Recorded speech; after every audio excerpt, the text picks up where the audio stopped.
Ladies and gentlemen, welcome back to a Third Age. On a previous...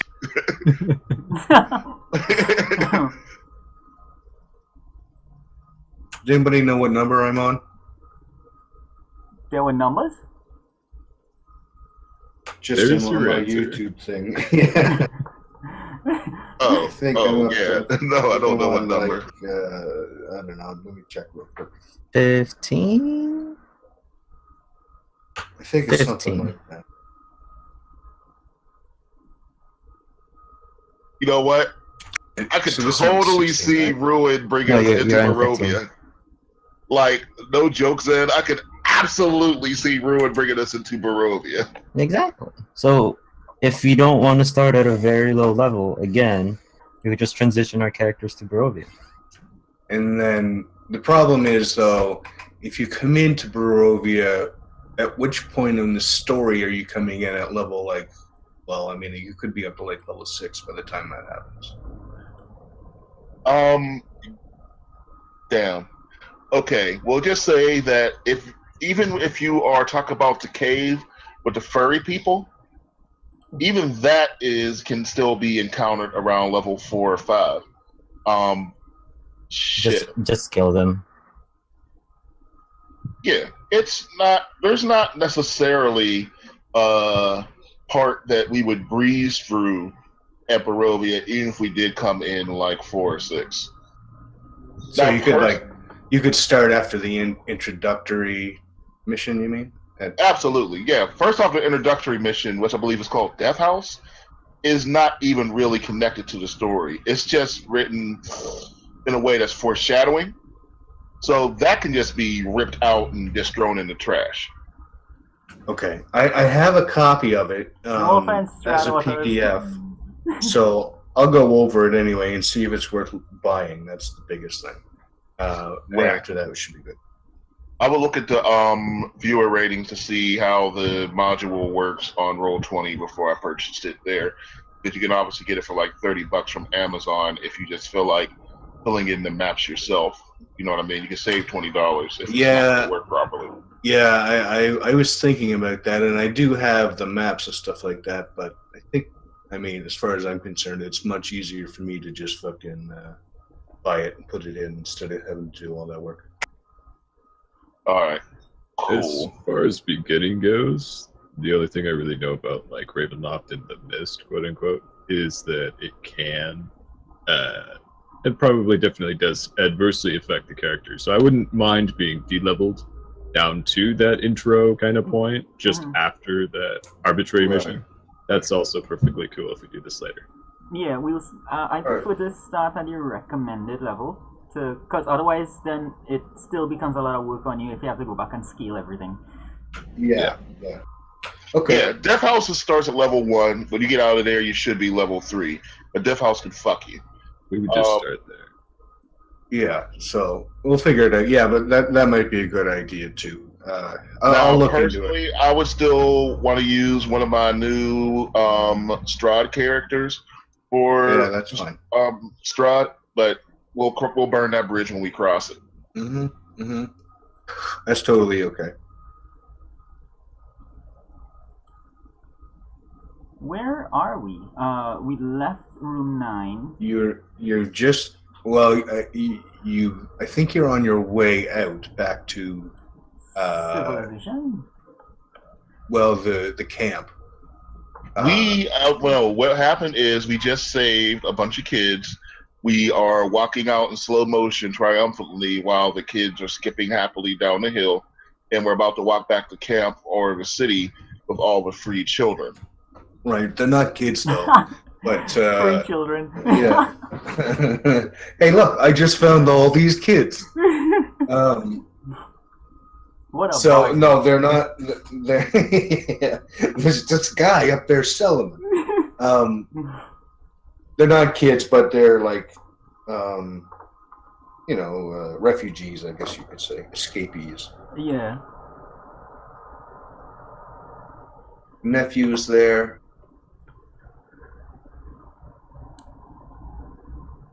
All right, so we should be making our way back to town. Yeah. You have 5 people with you. Elf, halfling, male elf, female halfling, male dwarf, half elf, and female human. They're all, pretty grubby looking and stuff like that. But So 6 total plus the nephew. nephew, yeah, Nice. yes, nephew, but the nephew's not a refugee. The nephew came in and found these. Yeah, the nephew's a supporting character. The rest of these guys will be lucky if they get names. Oh no, they all have names. Oh, okay, cool, good. Because I was about to spare you and not say this next line.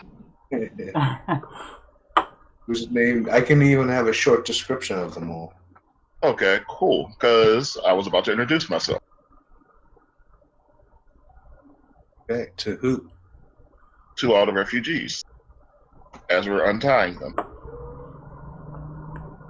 They're not tied up or anything like that. They destitute and they don't have anything. They're fleeing a village where they were kept prisoner. Because I should say they weren't necessarily kept prisoner. They lived there, but they weren't allowed to leave, and they were pretty much slaves. So this is them escaping, and so they're all in cloth or tattered clothes and stuff like that. And hold on, because I could be wrong. Aren't these the same people who summoned the undead beholder? No, those guys are dead. No, that is these people. That's the leftovers from them. Because if you remember, in the last game, they said they summoned the undead beholder to protect them from the Trollocs if the Trollocs came. You guys happened to just come in and take over that spot by force. Oh, so these aren't good guys. Great. They are desperate people trying to get out alive. All right. Good question, Ben. Thank you. And resorting to necromancy. I'm sure they're great people on the inside. resorting to whatever they could do. Just saying, the last guy who I teamed up with who resorted to necromancy, you know how that turned out. This is,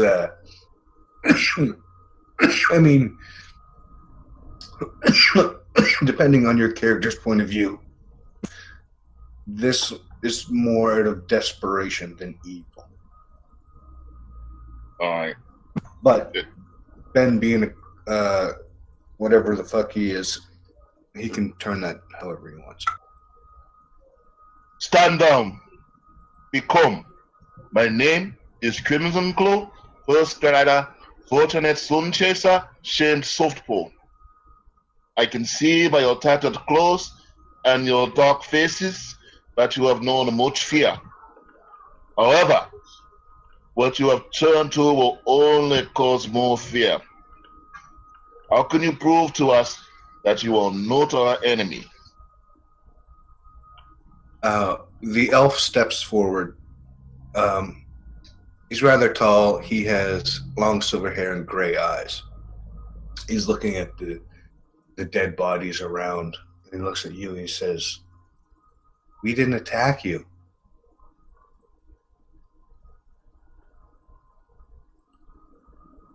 Did we misunderstand the last battle? I can't remember what happened there. Oh, we rushed in and started firing. Oh, Yes. He who shall not be named Crimson rushed in and started firing. I don't remember who. I'm David, pretty sure I exactly. fired first when I saw the person being sacrificed. I Oh, saw cool. the man being sacrificed.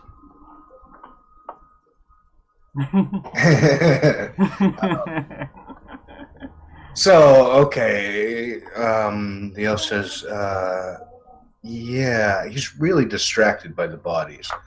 And he says, can you help us? I am not one to be able to answer these questions. I do not even know what helping you would entail. or what evil it may wrought, or what misfortune it may bring, I will turn to a wiser man. Braddock.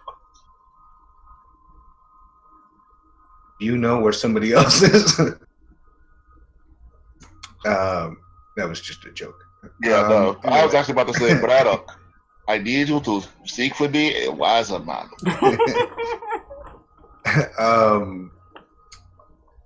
So everybody kind of moves up. They're all kind of, like I said, kind of grubby and desperate. You guys see Robin Hood, Prince of Thieves? Yeah. It was, 90s. Remember at the beginning of that when they've been captured and they're in the sewers or the dungeon or whatever when Buddy gets his hand cut off?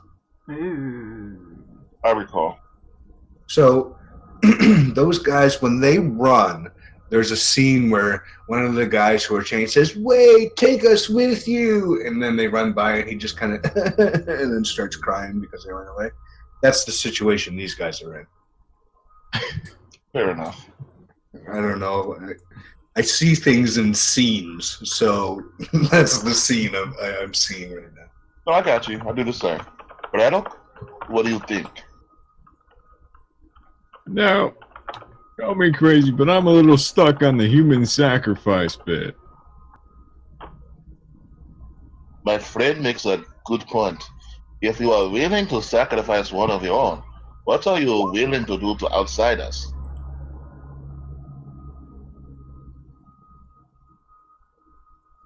He just says, we just want to be safe. You want to be safe and you go and pull off a floating toothy eyeball? None of my friends trust evil eyeballs.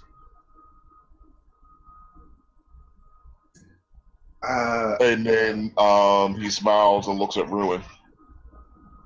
I don't think the eyeball was evil, but that was the safest thing we could do. That was the thing that would make us the safest. The person who sacrificed themselves was decided.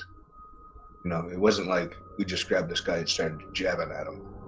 It was this is not a fucking fly-by-night operation. Why do you not join the army of the cities below? They could use more warriors, they could use more fighters, and you can find protection and safety there. Were you exiled? We are heading south. That's what we're trying to do. We came from the Blight. I'm back. Sorry about that. That was my interviewer. Oh, excellent. Wait, please tell me your phone interview wasn't that fast.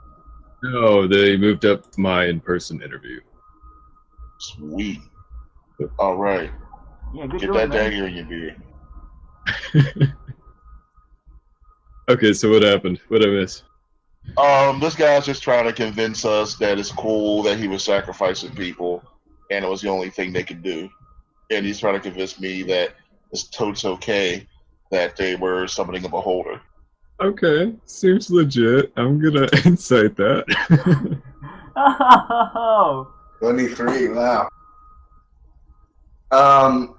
He seems absolutely genuine. Like I said, it seems these guys are in desperation mode, so they'll do anything to get out of here. Anything. They're running on fear right now. The look in their eyes is genuine terror at the thought of having to go back, and they're just really, really desperate, in desperate need of anything: food, water, sanctuary. These are bottom of the barrel. This is as bad as it gets. Okay, wait here. I will return shortly. Prince is gonna run off and get them some foliage and some water before he even thinks about taking them any further back to the city. I guess I need people else to be able to talk to them. Okay, so you're just going out the side of the cave and looking for food? Yeah. Okay. How did you guys know how to summon that eyeball? Is that something that you have done before? No, we haven't. The guy who, Jesus Christ, the guy who was killed was the summoner. He, I don't know how he learned to do it. He, I guess it would have been he used the one power somehow, but he got us out. He says, the elf says, I myself am an alchemist, so I have some sort of knowledge, and we did whatever we could. It was our last desperation, our last hope. I'm gonna search that guy and see if he's got anything on him. The dead guy? Yeah, the summoner. Okay. Give me a investigation. Alrighty. And that is not as good. You go over to him, and he's on the ground, bloody mess. And you see, like, his clothes are in tatters. He's not hiding anything. There's nothing on him. These guys don't have anything. They don't even have shoes or anything. They're on their bare feet. Okay, so no heresy. Alrighty. Well, except for him being a male channeler. Yeah. Now I'm just kind of seeing Ben hold on to the guy's chin and turn it back and forth like in L.A. Noire. Okay, so Ruin and Sai, what are you guys doing? Confused because I don't really know what happened. I'm just pretty. Oh my. In what way do you not know what happened? Like, you were here, right? I was, but then I got disconnected last week. Oh, And I had to shit, he sure leave did, very yeah. early too. okay. You were here for the Beholder? No, before that. Okay, so you guys came into this room by the end of the thing, and there were these people doing a ritual and summoned a Beholder zombie. Then a battle ensued where the Beholder zombie sacrificed some people, and there was a sacrifice during the ritual. And then the guys attacked and killed them, and these guys, now this is these guys' story.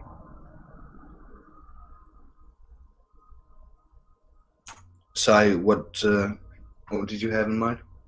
I'd probably just be like a. Oh shit! I took cartography. So like, just probably just looking ahead to how do we get the logistics of how do we get these people back to camp? Is it like a large group or is it No, there's only 5 people. Okay. 5 people left. There's 3 dead bodies. 4 dead bodies, I think, because of the guy that had his body parts pulled out. Yeah. Braddock, what do you think? Do we take them back the way we came, or do we? Oh, and also, where is Crimson's little brother, little nephew? Nephew's there. Crimson has gone to get food. Nephew doesn't say anything, but he's, I guess you could say, administering to these people. You know, like he's sympathetic ear and understanding and patting them on the back. You know, like that sort of thing. Oh, he's nice. Sorry, could you rewind to the line you just asked Braddock? What did I ask him? Oh yeah. So Braddock, do you think we should? Do we take these guys back the way we came, or is there a shorter way back south? If you're asking for directions, I would follow Crimson. And if you're asking what we should do, I say we feed them, we give them drink, and then we find out the truth to this story. I am not comfortable bringing people who are so reckless as to invite evil eyeballs with teeth into our presence. I Well, think I only have eyeballs. What? Yes, ruin evil eyeballs or evil. Oh, yeah, do they, Braddock? Do they have any signs of like I don't know how this world like interprets this, but like infection, or are they tainted by the blight in any way? Like, are we bringing a Trojan horse back to camp? I move divine sense. It's a good idea.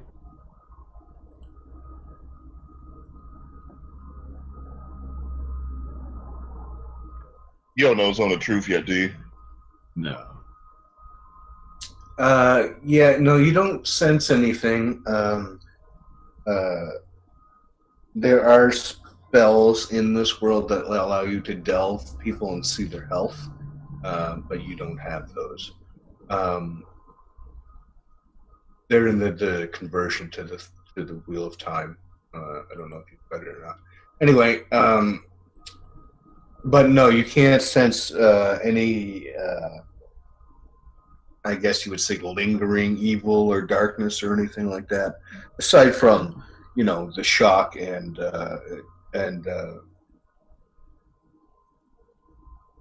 PTSD of the situation that they were just in, Yeah. where they came from and stuff like that. But I mean, they're they're dirty and they're grubby, but it doesn't look like they've got like any sort of disease or anything like that. Well said. I think mob mentality ain't always just, but as far as the summoners go, we got the other. All right. Well, as you said, we can't really babysit these guys forever. So, if it's safe to take them back to camp, that's where we should go straight forthwith.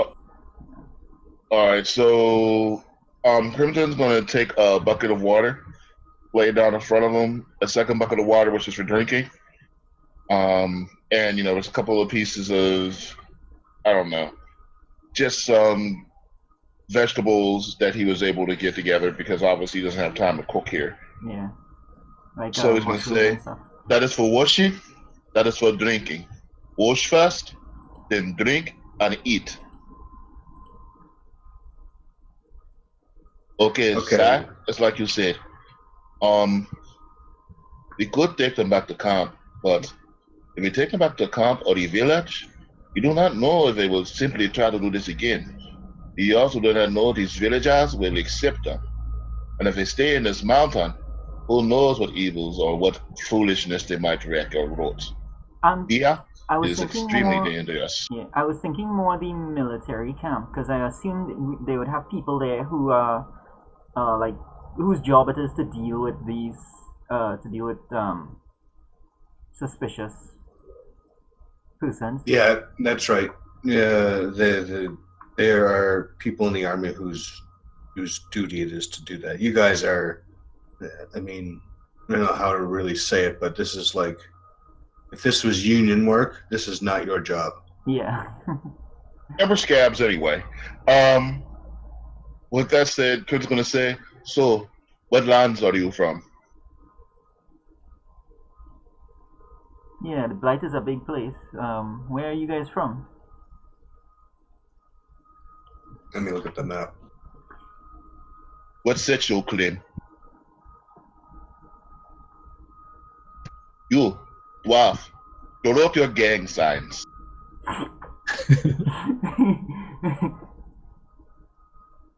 He gives you the shocker. Yeah.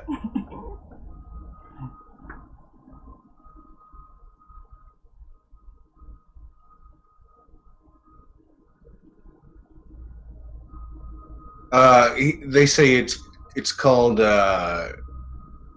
Thandar. And can I have some insight checks from you guys, please? Sure. And the standard, does it exist anymore? Oh boy.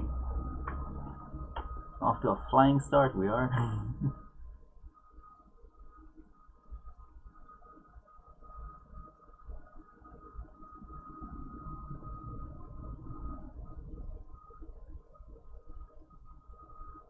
Well, at least Braddock was able to tell. Yeah, I got it. So Braddock, you realize that the Blight is such a terrible and inhospitable place, not only to be inhabited by Trollocs and Shadow Spawn, or Murdrol and different Shadow Spawn. The idea of there actually being a village that people live in is shocking news. You don't think that this has ever been considered before. You're telling me there's more people out there?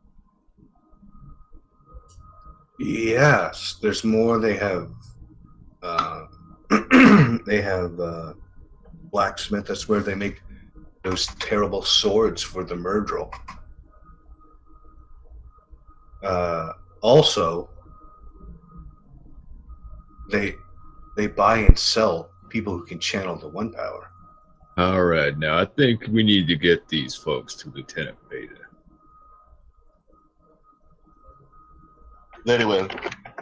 Do we have any rope? Rope. Yes. We need rope. Well, I believe it would be good to tie up the arms. I don't think we got time for this. Let's just get him walking. Very well. I suppose 2 of us up front, 2 of us in the rear, and these pieces of meat in the middle of our sandwich. Wow.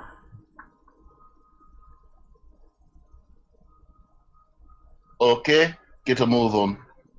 You have been fed, you have been washed, and you are slightly less stinky than you were before. I'll take Vanguard. So, is Vanguard the front or the back? The back. Okay. Wait, the Vanguard? I've always thought that was the front. Just the front. Let's see. Isn't I it? think Sai just used his fancy sailor talk to convince us all to volunteer to take the back, stinkier part. He almost called it the starboard. The stern is the back in Nautica. The stern, is it? Okay, I've been calling it the aft. I'm playing Sea of Thieves. I try to get the lingo right, but I keep. Yeah, I thought it was port and aft. It's stem to stern. Whatever. Stem to stern. Anyway, stem to, yeah, I don't know. Who cares? So when you start telling them what to do, they fall into place real quick. Like this is old hat to them, you know? Being told what to do and them going along with it. Heads down, shuffling along. Hey, pick your heads up. You are not going as prisoners and you are not going as slaves. But you did almost get tied up. Yeah. Yes, and my friends told me that not everyone enjoys playing with string as much as I do. Some of them kind of smile at that, and they do lift their heads up. I mean, there are probably 2. The human female and the female halfling both keep their heads down. They have the 1,000-yard stare.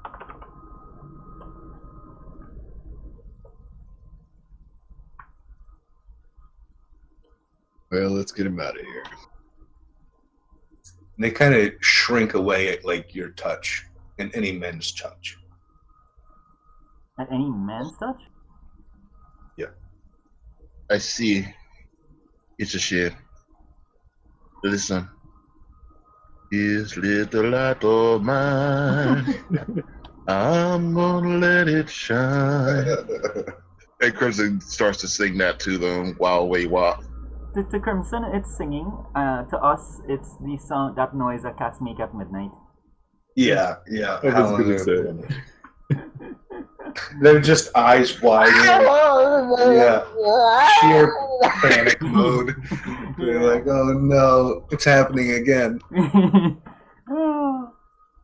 Okay, so you guys are on your way out. I'll bring you back over here. Not much is going on. You still hear the chink and swipe of the spear blade trap You still see the dead bodies of the Trollocs in the previous room. The walkway looks clear when you were coming in, or the number 5 and 6. And you get out here, and you're just at the tunnel that leads you to the surface. Or outside, I guess. Come on, Lemmy. Come on, Lemmy. It is time to see your mother.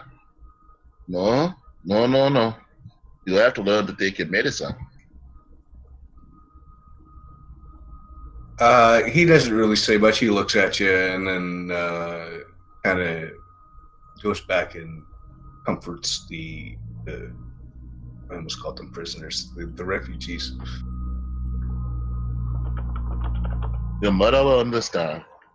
You have to follow your heart. But whenever you choose to follow your heart again, be sure to grab your uncle first.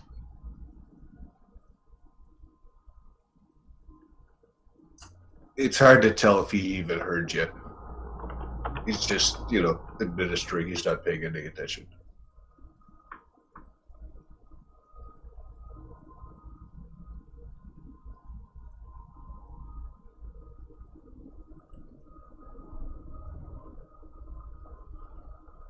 So you guys end up coming in here from the northeast, and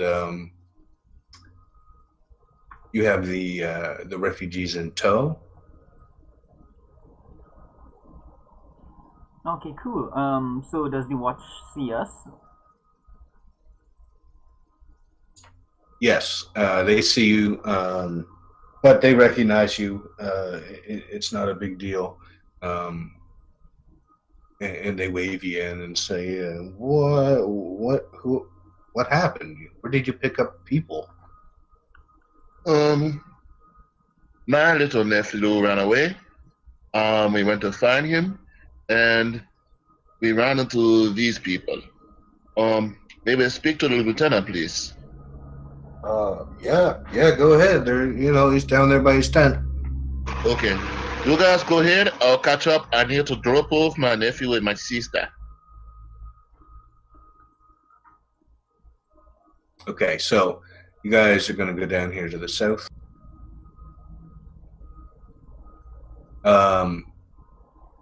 Braddock or Crimson's sister is to the south into the other camp, so she's off screen at the moment. All right, in that case, I'll talk to the lieutenant with the rest of them and then go down to my sister. Might as well let my nephew see the fruits of his good work. Yeah, what's his face?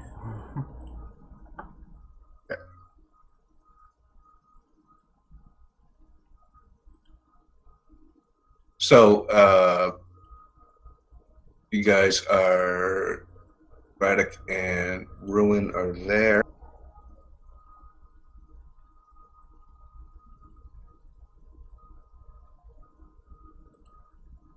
Wait, am I not there? Yeah, you are now. You were over in the corner.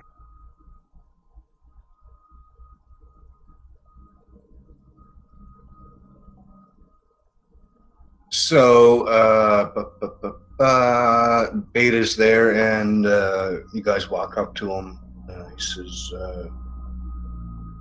"Where have you guys been? Almost ready for your shift." Braddock is gonna prod the one elf who was talking earlier forward. Tell the lieutenant what you just told us.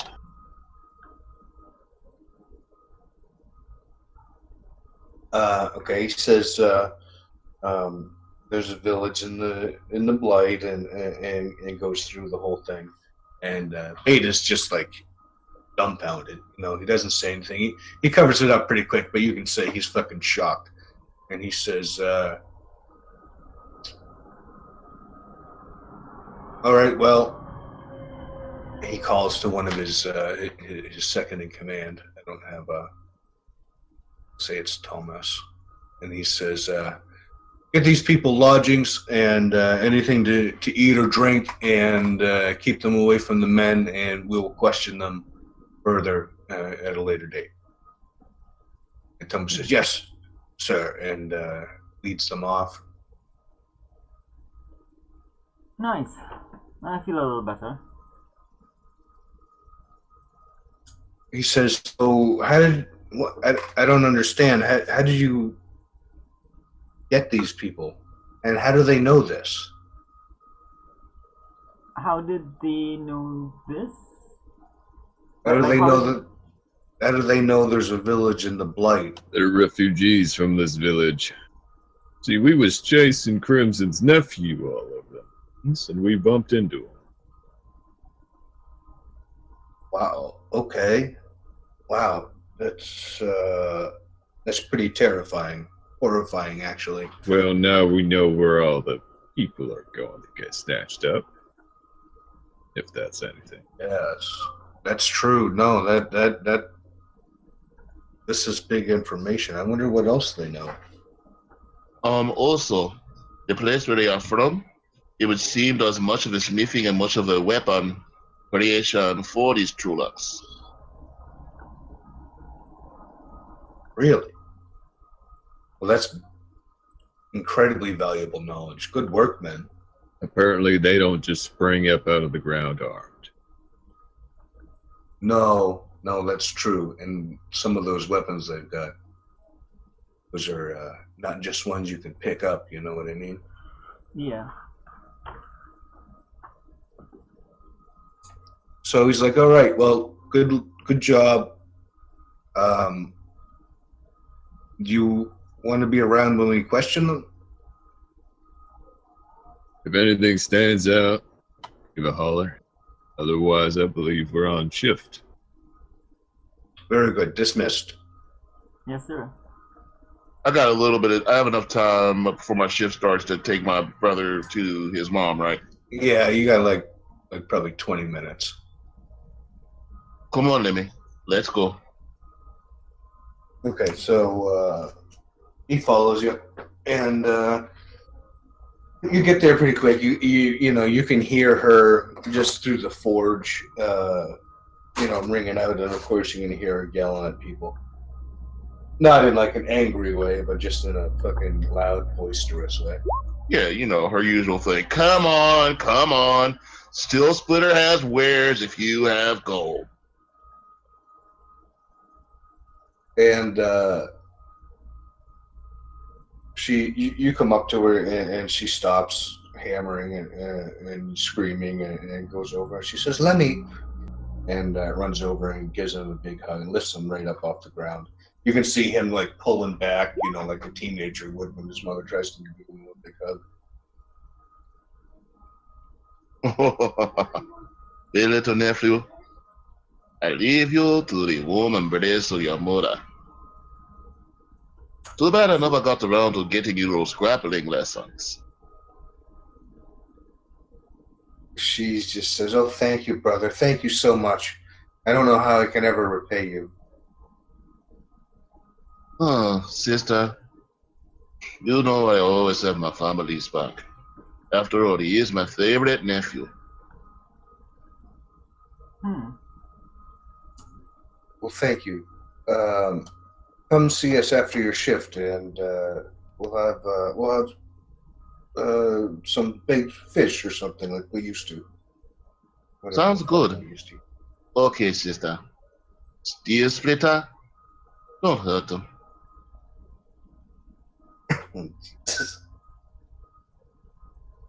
Oh, brother, you know me. She puts her arm around Lemmy and brings him in for low time. And so you got probably like 7 minutes to get back in on shift. All right, so I'm gonna run and do that. Be on time. Okay. Braddock's already there. Sai. Do we need? I think I'm pretty much good for my shift as well. Did we rest or like? I mean, we won't get to rest now, but I mostly I would mostly just be like checking my equipment and thing. I have enough arrows, that kind of thing.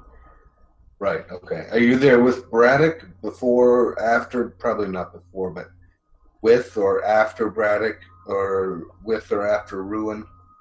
I'm with Braddock. Okay.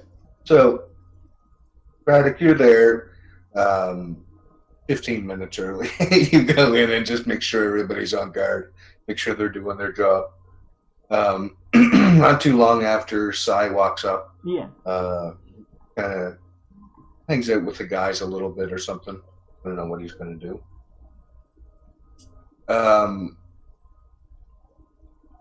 Couple minutes to the shift, Crimson comes running up out of breath, but feeling good, being happy. And Ruin slips in like just a minute over, just not quite enough where you can tell him to fucking hurry up, but enough so that wasn't even close to being on time. I like being fashionably late. What can I say?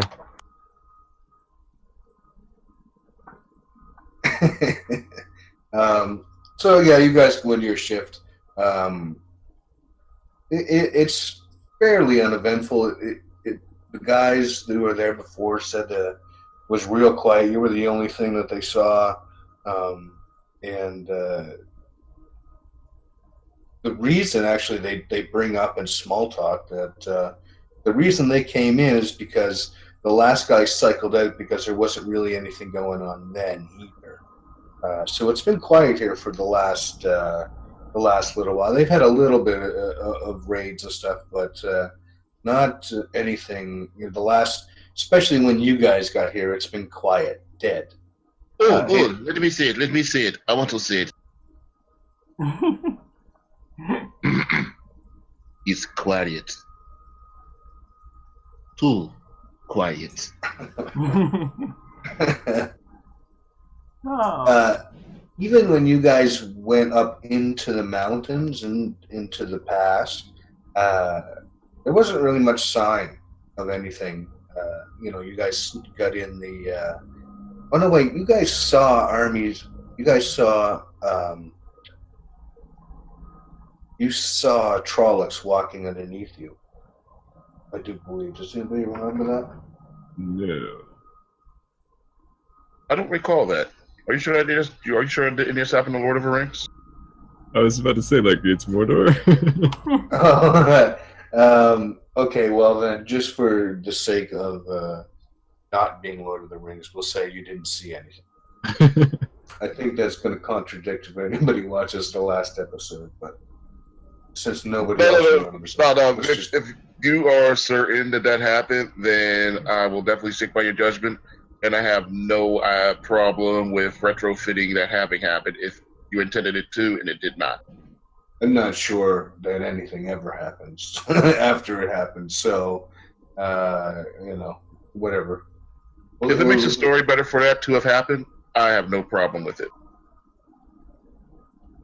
Okay, we'll say that you did not see it. Nice. So it's been quiet.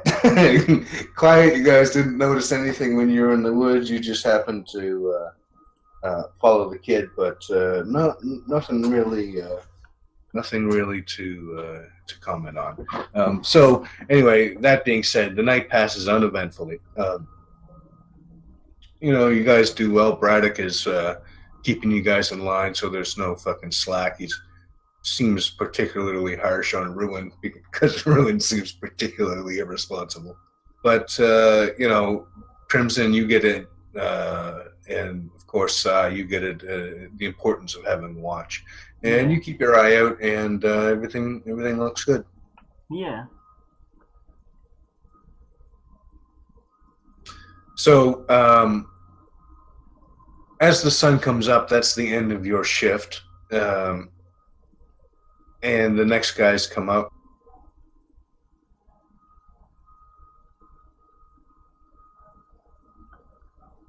Nice.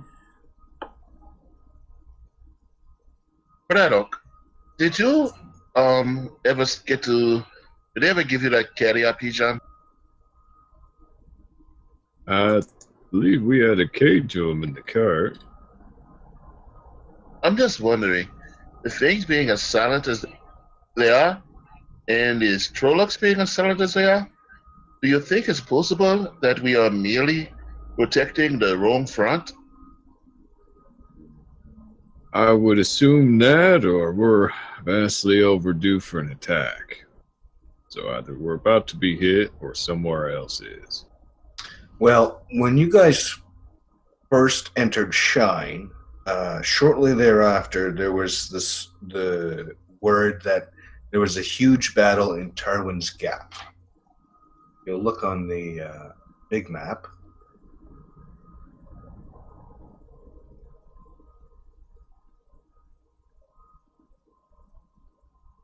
Tarwin's Gap is over in Shinar. So, this is where majority of the fighting is. These places along where you guys are entrances into the Blight, but not big enough for like large scale assault. You know what I mean? Like this is kind of for manageable bands, so they just kind of have guards up. The real attack went over at Tarwin's Gap, so this is just kind of the tail end or the results of that battle. All right. Fair enough. So we are sticking our fingers in the dikes so that they don't get out of control. Yeah. It's kind of like, to a much lesser extent, because these guys are real super anal about this sort of thing, but it's kind of like they stepped up the guards. You know, after something big happens, a whole bunch of like people get together and try to figure out how to stop it from happening again, so everyone's guard is up. It's sort of what this is. It's like keeping an ever vigilant eye on some of these passes so that shit like this doesn't happen again, or that they're not caught by surprise. Fair enough. There are rumors, actually, of battles fighting on the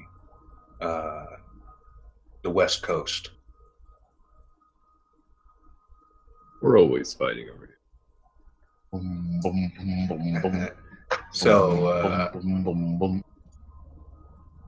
you're looking anywhere from Eridoman to Terrapon.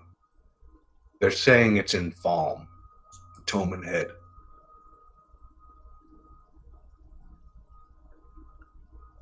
And what would be attacking them there? You guys forgot already? Krakens. Of course it is. Are we sure it's not a giant octopus? Damn. What were you saying, Ruin? Is it the dynasty? Forgot the name. Shen something. That Is it is them? Shan Chen R, yes.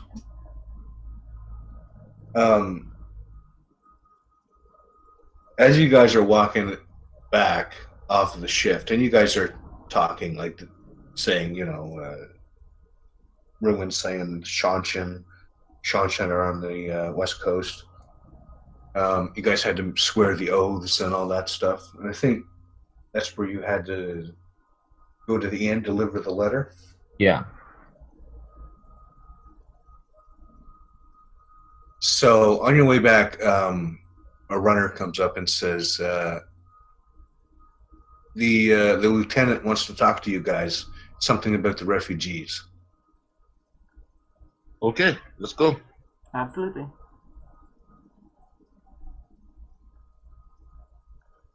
So you guys go back to his tent, yeah, and the refugees are there, and Tomas is kind of off to the side. Reporting as well, sir. What do you got for us? We have quite a bit of information coming out of these refugees. This was a fantastic catch. Here's what we've got so far.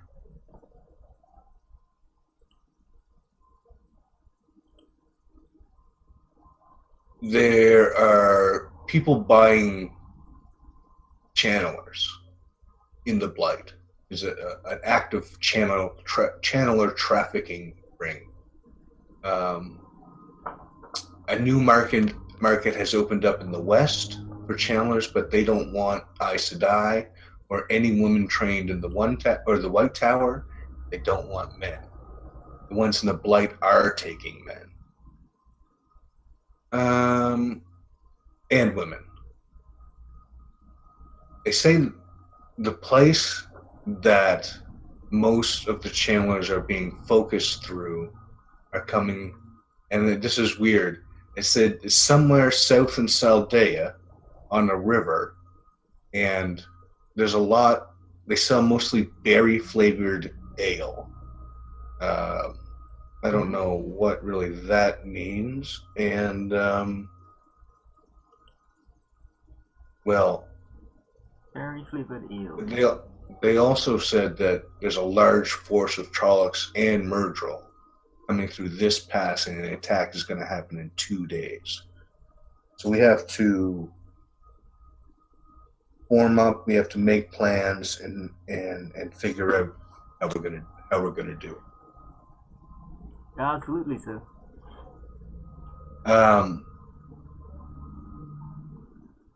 He says it's hard to get information out of the women. They have been treated very poorly, and it's hard really to depend on them. They're kind of all over the place in their thoughts and what they say, but this last thing was a little weird. There's something about ants. Fuck me. Lieutenant, may I suggest something perhaps out of protocol? Sure, you can. You said that they do not seem to be willing to speak to men. I have someone who I believe may be able to talk to them. Okay. I mean, you gotta be part of the army, though, I suppose this person is not. It's my sister. You know she sells on me surplus, so she does have ties. As for, I don't know, any confidential information? Perhaps she could get them to just write it down, and then she does not have to hear it. He kind of gives a little smirk and he says, well, that is a good idea. However, I think I can find a female somewhere in the army that would work as well. Appreciate the offer, and maybe we'll use her if this doesn't work out, but we'll take your idea. We'll just kind of, use somebody that I know I can trust. I can beat the shit out of and send in to die if they fucking tell anybody. I'll try something. Okay. Can I meet them? Yeah, they're all standing there. Braddock, please tell me that Rowan is not about to grow a pair of titties and talk to these women. I'm not.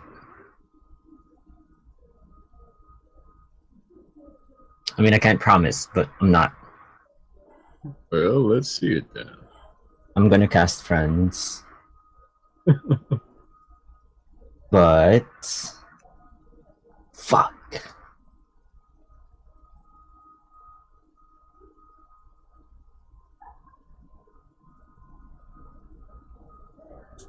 Okay. You're sure? No, never mind.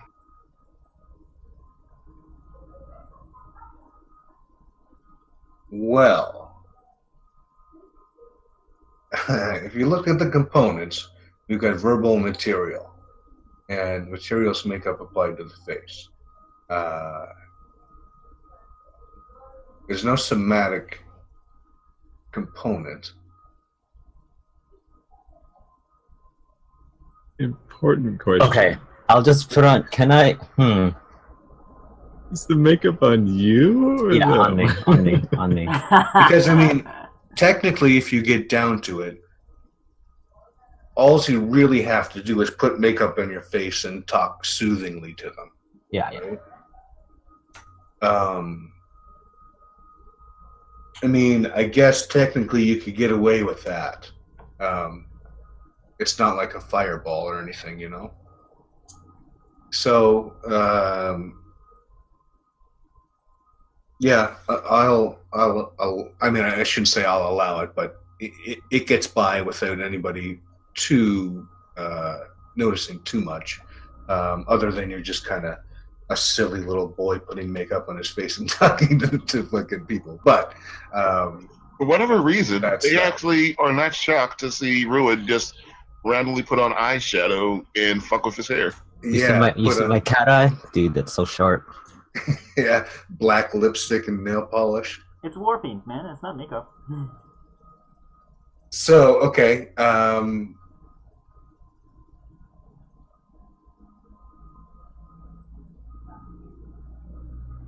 then I look. Are they in the same room? Yeah, they're all they're all Okay. right there around the little table thing. I asked the lieutenant. What am I supposed to ask? I have no idea what you guys are after, to be honest with you. Oh, we're not after anything. The lieutenant was still after information. Oh, Details of the, Yeah, but yeah, I mean, he's it's an ongoing questioning.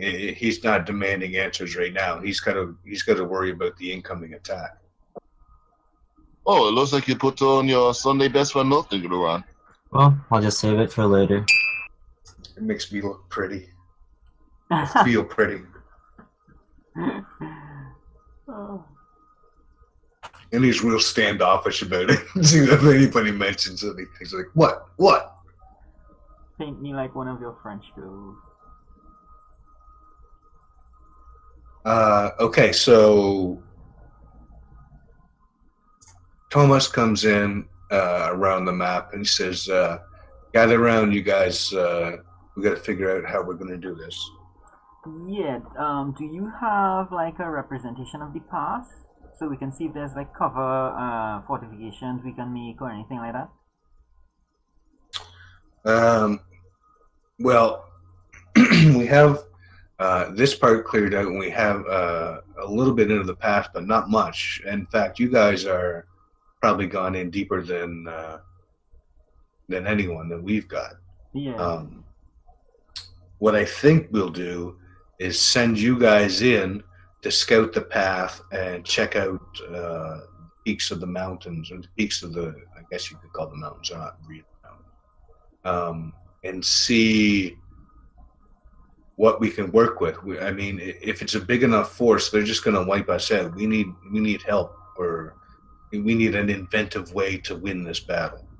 Yeah, so we can probably see if we get good vantage points up there, set up some long range fortifications, maybe do some long range spying, stuff like that. We've got 2 days and they're going to attack. So we need you guys to go up there and tell us what we've got. Excellent. Do you have any way for us to complete these long range communications? Yeah, you come back and tell us what you've done. Do you have any carpenter's tools? We have, there's an engineering core. We've got mortar and pestle there too. They'll actually probably go with you. They're good in the mountains and all that kind of stuff. Yeah, I can probably what do you think, guys? Because I can probably, if we get up there and we find a good enough spot, I can probably help throw up some, basic barricades and sconces, that sort of thing. Well, you're used to shipbuilding, yes? Oh yeah. Everyone on the ship has to do their part. And I can write them a strongly worded letter. There we go. Now watch.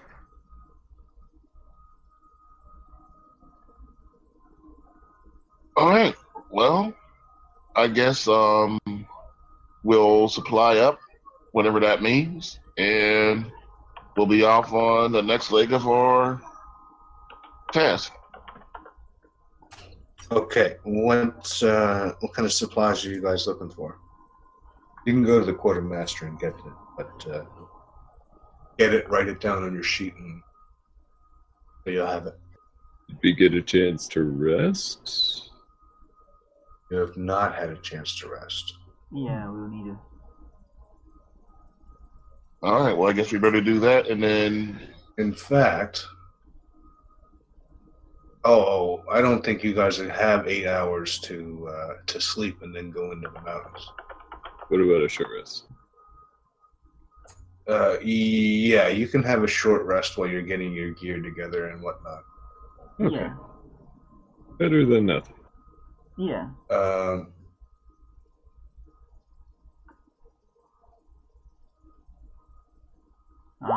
So I think I'd probably just get like the carpenter's tools and some extra rope. Okay. Yeah. I have to find mortar and pestle.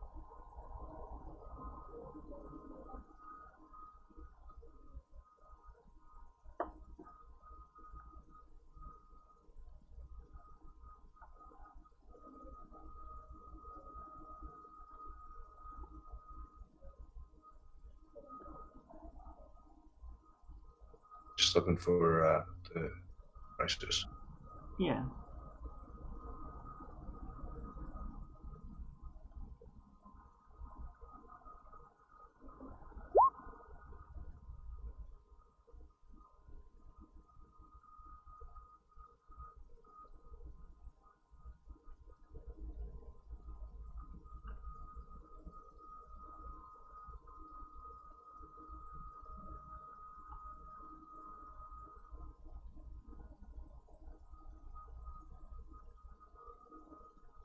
Okay, so anyway, yeah, there's no goddamn price on these things. I just said that. So you go in and same setup as before for quartermaster. I guess you didn't go in though, did you? Was Ben? Mm-hmm.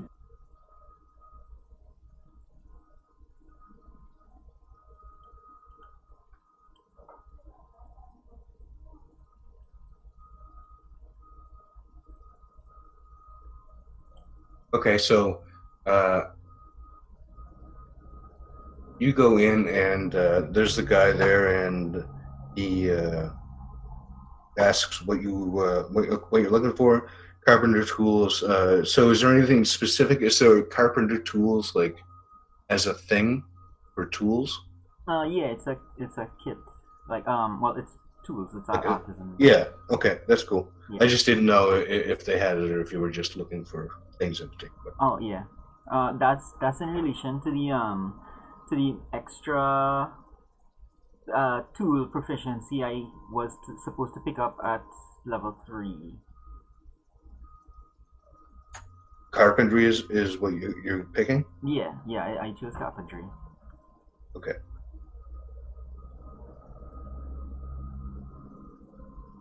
Does anybody else want anything? I just picked up 2 arrows. I'm all set. Twice all set. Yeah. Okay, so yeah, you guys you get your carpenter tools, and you guys get your ammo and stuff like that. And off you go. Nice.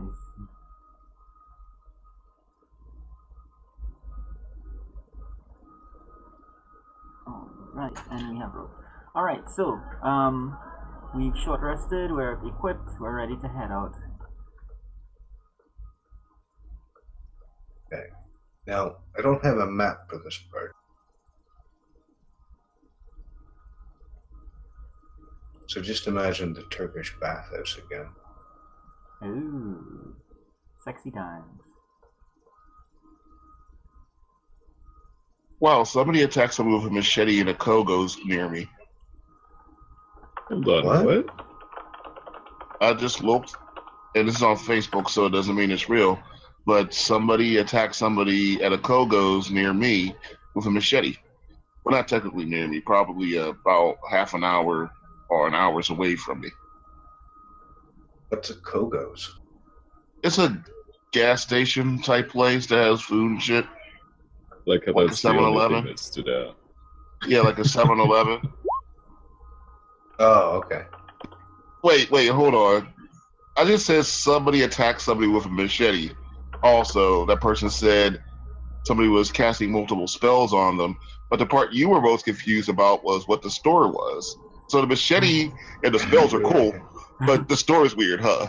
No. I think the reason for that is we wanted to know if he was like in some back alley, like a deal gone wrong, or if it's like a kind of broad daylight type of situation where something. No. This is as clean and above board as you can get. Just one of those convenience stores type gas stations. I don't know if it was in the middle of the night, but we don't have enough plans to attack people with a machete. Yeah, there's a couple of things that can cast spells that fuck people up if they believe in it. But other than that, I would say drugs. More than likely. Also, I own a machete. Let's carry on. Somebody stole my fucking machete. Okay, so for some reason, I'm not getting a lot of good fucking vision here. But anyway. You guys walk up to the path, and it's fairly big. I mean, you can probably do like 20 people across.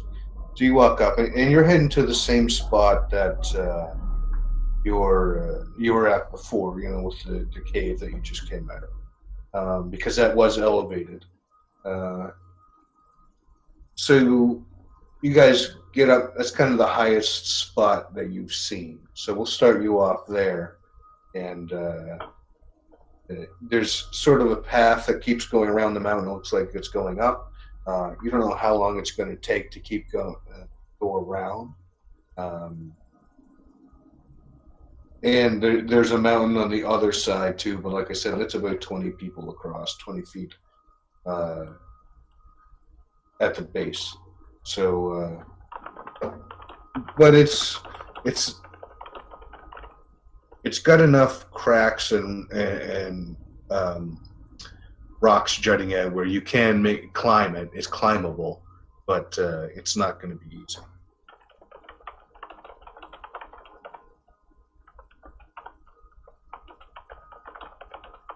If you wanted to go straight up, I mean. Yeah, let's do. So the side that we are approaching is steep. Do we probably would not know what the other side looks like. This is, at least what it sounds like, fast but high risk, or slow and low risk? By climbing. I'm good with fast because we do have like a time limit, right? We do. The only question, of course, is doing it fast. Will it put us face to face with an entire army?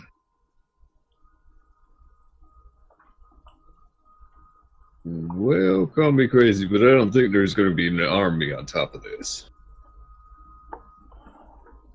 Correct. Did we do it fast? All right. We just have Am I the only one on the previous map?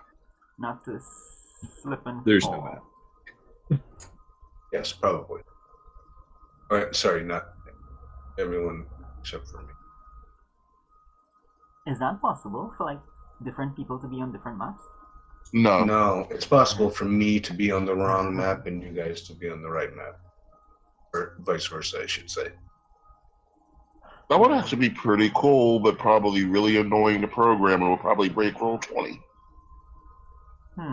There is a way to do it. I saw it in one of those videos, but I can't for the life of me think of how to do it.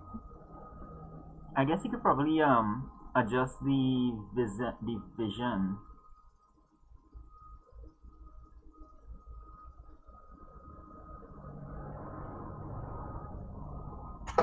So you guys are headed north.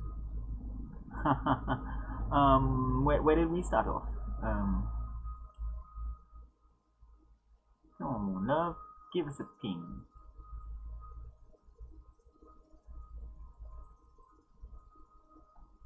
Are we in the center? Top left. Yeah, I don't know where you're at. It's not important at the moment, Ro. Theater of the mind. Yeah, yeah. There's not much to see. It's all displayed. Woo! Don't make. No kidding. Hey, Braddock. I think I might be getting snowblind. Is it snowy? Like, what's the weather and terrain like? Just give me a sec. I'm reading up in the rules. Yeah.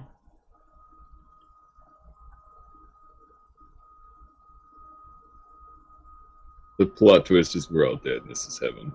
It's very flat. It's just climbing mountains, and that's happening. Climbing mountains forever. What Okay. do we do? What was that? Is it snowing? It is not snowing. No.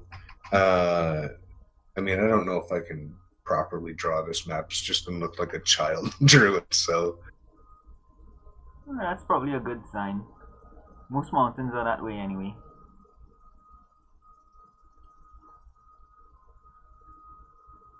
there's one mountain. There's the other one. And just because I'm an artist, this is going to be the path in brown leading out. Oh look, it's Ship Creek. Why is it impossible to ever draw simple shapes without them looking sexual in some Yeah, form? I don't know. It just looks like a woman with her legs spread. Kind of. You are not drawing a face.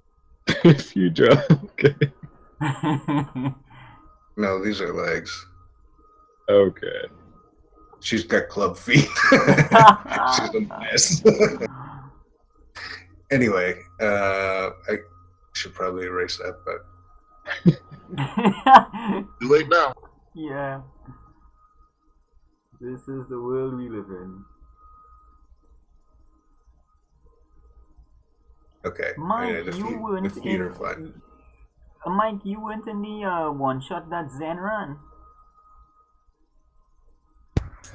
I was in one when we were in the castle, and we all had secret things we had to do. Yep, that was that one. Yeah, that's it.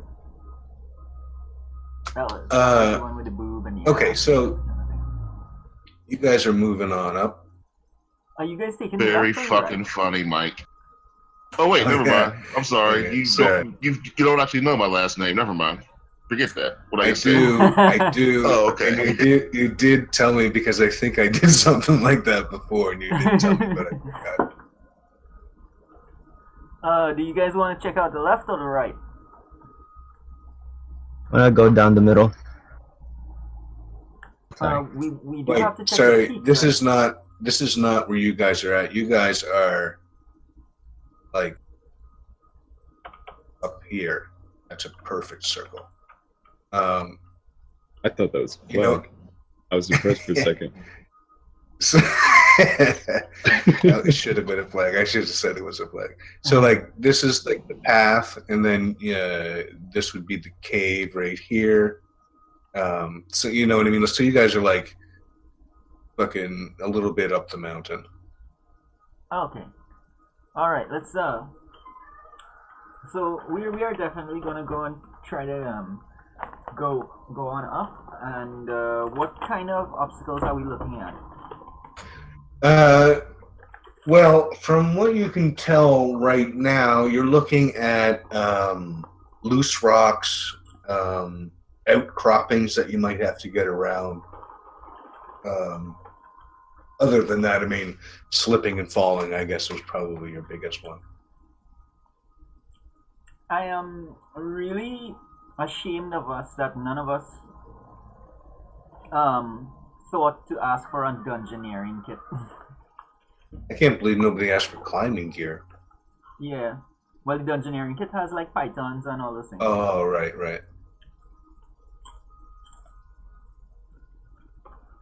We did take Well, extra looks like we're rope. starting. Mhm. Looks like we're starting strong early, boys.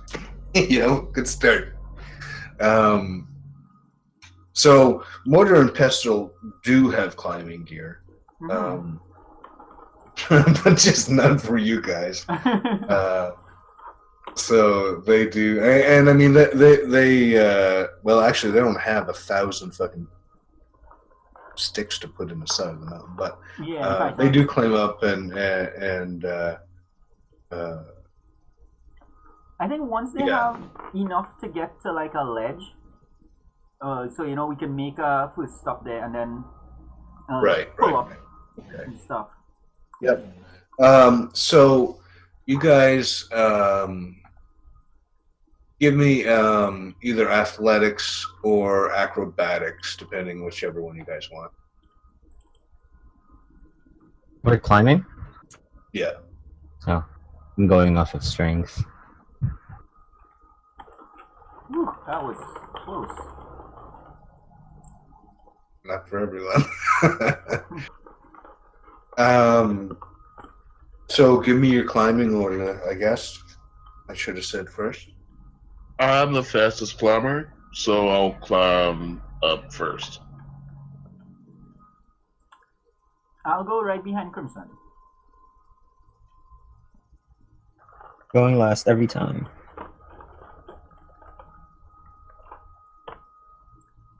Okay.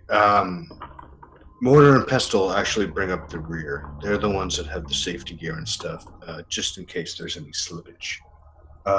So why don't you give me that athletics roll with advantage? Okay. Well, you guys don't need to because you walk past. I'm thinking more of a... So Crimson, that means you would be the one hammering the pythons and the crampons and that kind of thing. Sounds good. Mm-hmm. There's your advantage. Yeah. Yep.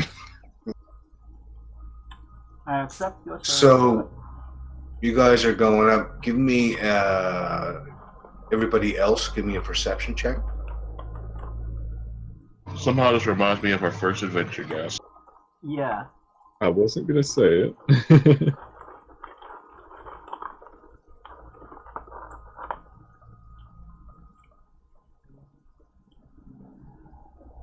I'm looking down because I don't like the view of Okay. Crimson's raised tail. Crimson's up top, and he's trucking. He's way up there ahead of everybody else. He gets up to the top. The ledge is like, say, 50 feet up. And you get up there, and you look down. And just as you look down, you see Ruin fall. Oh boy.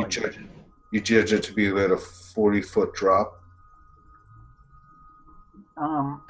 You see Mortar and Pestle both reach out and try to grab him, but he slips straight through their grasp, and he is tumbling down.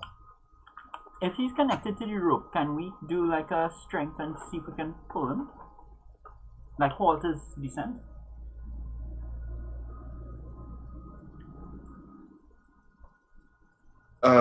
Let me think about it for a sec. You guys are climbing up. You've got no gear. Mm-hmm. The only thing I don't know if he'd be attached to a rope.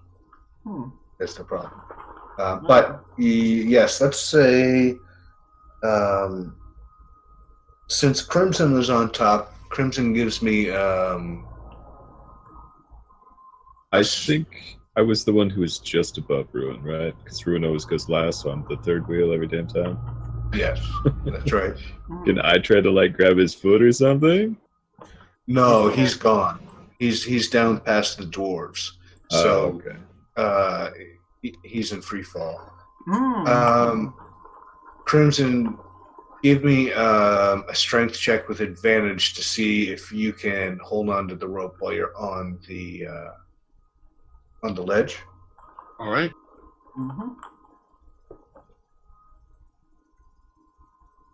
Double ones. I'm calling it. Oh, very close. Ooh. Whoa.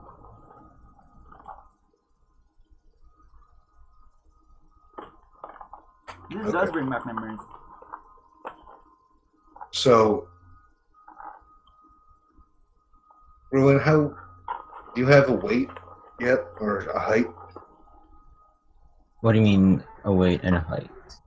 Like, do you How have tall I am? how much do you weigh? Hold on, I have it written down somewhere. No, I don't have it written down. I am 5'6" and very light, like 130. Okay. IRL? What is your No, not strength, IRL. Crimson? 13. Okay, so you see Ruin falling, and you look over and you see the rope unfurling. You know, it's just just looking hacky. You can see it unfurling, and you're like, holy shit, what's gonna happen? You grab onto the rope, and as you set to brace yourself, it pulls you up so you're standing up, and then it slowly pulls you over to the side. Everybody give me a dexterity check. Absolutely. Wait, a And- save or a sorry, check? Sorry, save. Let me think about All this. right. Give me a strength. Sorry, give me a strength check. You and Sai and Braddock.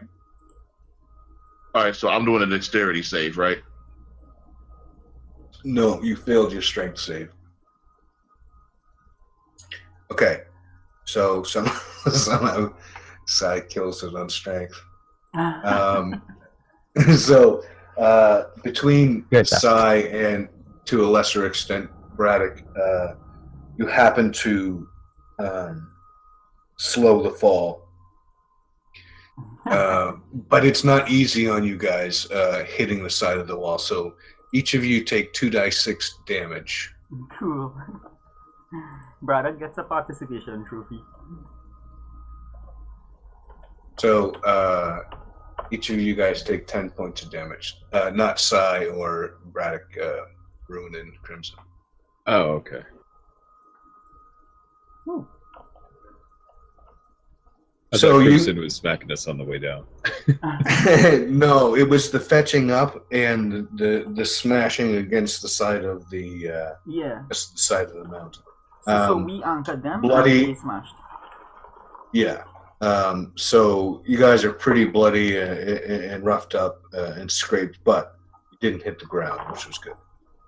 Actually, Crimson probably could have hit the ground and taken less damage than if he was in the fucking he was in the chain. Sai is Yeah, I like could have slow. gritted Yeah, finger. I actually could have slow falled that otherwise. Yeah. Sai is like gritting his teeth, grabbing onto this rope. It's like, are they safe? Are they safe? Are they safe? Because he's at the top So- now, he can't see. Ruin, you take 10 points of damage from bludgeoning against the side of the rock. But you didn't hit the ground.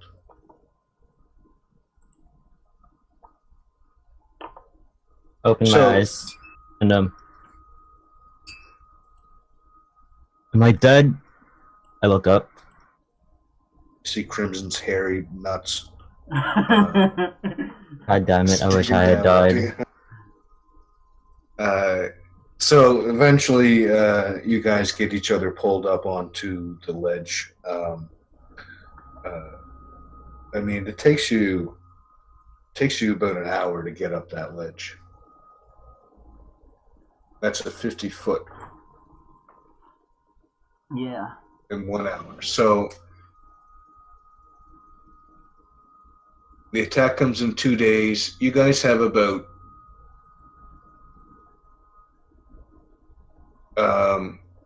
16 hours Yeah, that sounds about right. to get there and back. Okay. We just lose No. Ruin. No. Somebody. Hey guys. Oh, we ganked that was somebody. it. So you guys now have 15 hours. Alrighty. Clock's ticking. You guys can fill Trellican, and I am going to go use the washroom, and then we'll come back to it. Alright. We were climbing a mountain. We fucked up. Me and Ruin got hurt. We're trying Wow. to stop an attack that's coming in 2 days. Only Ruin fucked up. Oh, okay. Fucked up how? Like you fell off the mountain, or? Exactly like he fell off the mountain, but he took me with him. Wow. Okay. That's why I go lap. Be right back.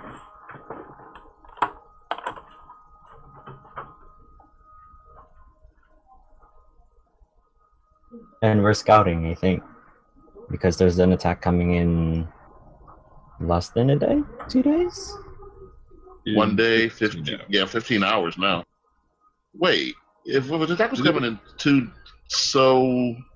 never mind. Did it really take us more than a day? No. I think it is supposed to be a day and 15 hours. I think he's counting the actual time it takes to get back down the mountain to tell anybody, which is why I was trying to come up with long-range communication. Oh, I understand now, yeah. Okay. And I was so busy thinking about that I completely forgot, hey, we're climbing a mountain. We should bring some mountain gear. But we all forgot about that. So the attack's coming the day before the day after tomorrow? Exactly. Also, we saved those refugees, found the camp, they gave us some information, and that's why we're climbing this mountain here. Actually, I'm completely confused because there's supposed to be an attack coming in a couple of days, and I don't know why we're climbing this mountain. What we're supposed to do.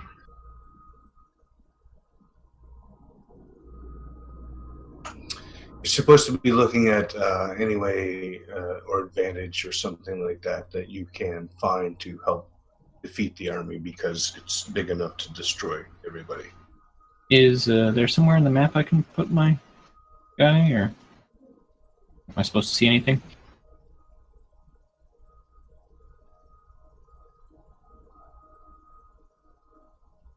See it?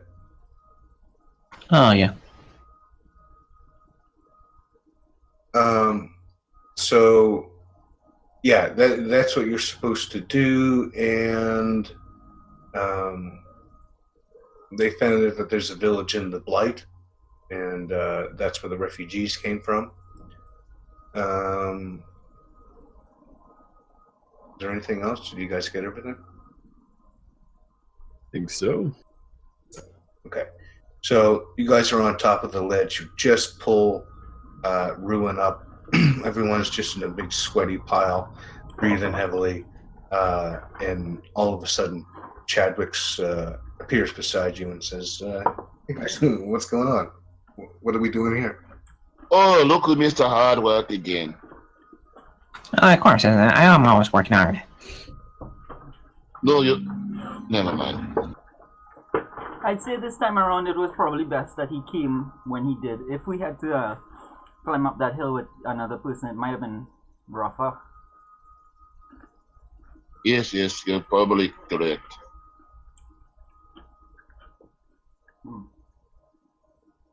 Alright guys, what can we see out from here? You guys see the ledge is large enough for all of you. It doesn't flatten out a great deal, but you can see you have a better command of the valley.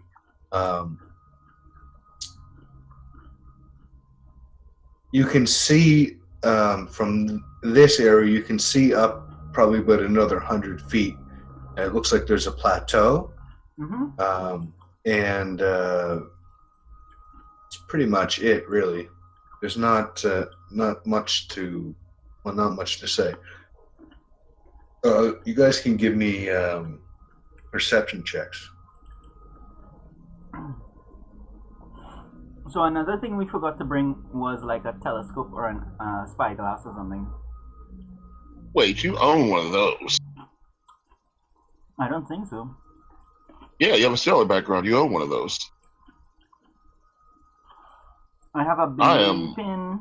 I feel very strongly that you get one of those with your sailor background. Navigator's tools. And then you get. Let me check the PHP. Yeah, I think it's Navigator's tools. I have a strong belief that you get those. What exactly are navigator's tools?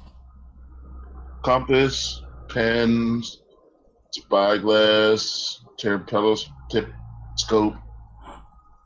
If it's included in the navigator's tools, well then I have it. I'm fairly certain you have it. Equipment. Equipment for sailor. A belaying pin, 50 feet of silk rope, a lucky charm, and a set of common clothes and a belt pouch.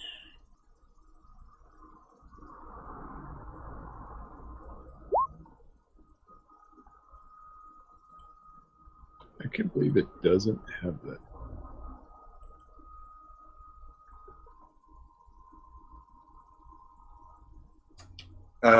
You guys, as you turn and you look over out deeper into the blight, you can see looks like smoke. Looks like there's a huge fire coming up. And then you realize that it's actually cook fires from the trollops, and there's probably 100 of them. Giving off great amounts of smoke. You can smell it. It smells greasy. Greasy and sticky would be the smell of the smoke. Feels like it gets in your sinuses and in your throat and stuff. Looks like there's a lot. I mean, if you're looking at 100 cook fires, you could be looking at least 10,000 troops. Does it? So you're saying we probably can't take them all by ourselves? Probably not, no.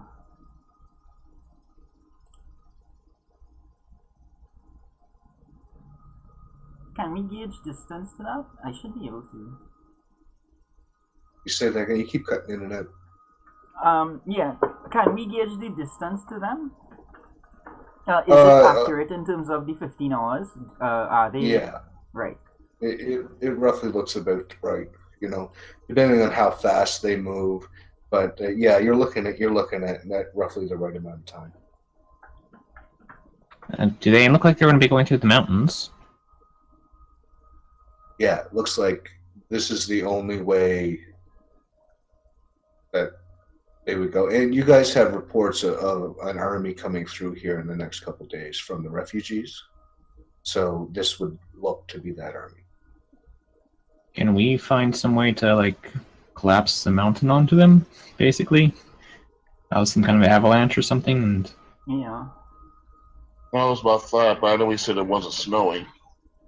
So we need to find a way to make a rock fall. Or maybe some ballista or this is apparently a narrow passage that they all have to walk through? I mean, so can we, like, collapse it from under them? Oh, it's not even narrow. It's 20 men wide. I mean, yeah, but if we were to tunnel under that, if it's just...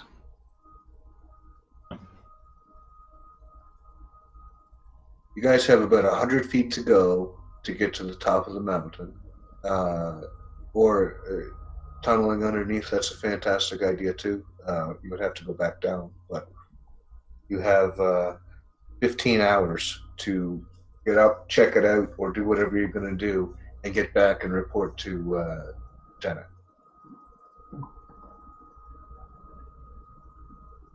Would we know exactly what the lieutenant is looking for? If we can tell, like, just troop count, is that all it needs?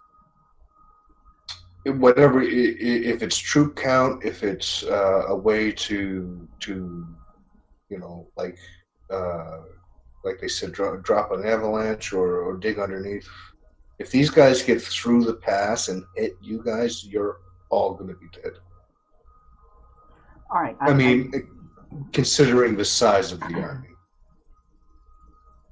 I really like the avalanche idea. So it's just the mountain just continues upward. Are there loose boulders or anything that we can leverage to a tactical position or something? From this ledge, there is not. It's big enough for you guys, but that's about it. It's not, you know, it's not big enough to land a helicopter on or anything like that. But you still got, You still got about 100 feet to, or wait, how long was this one? 50? You got about another 50 feet to the top of this.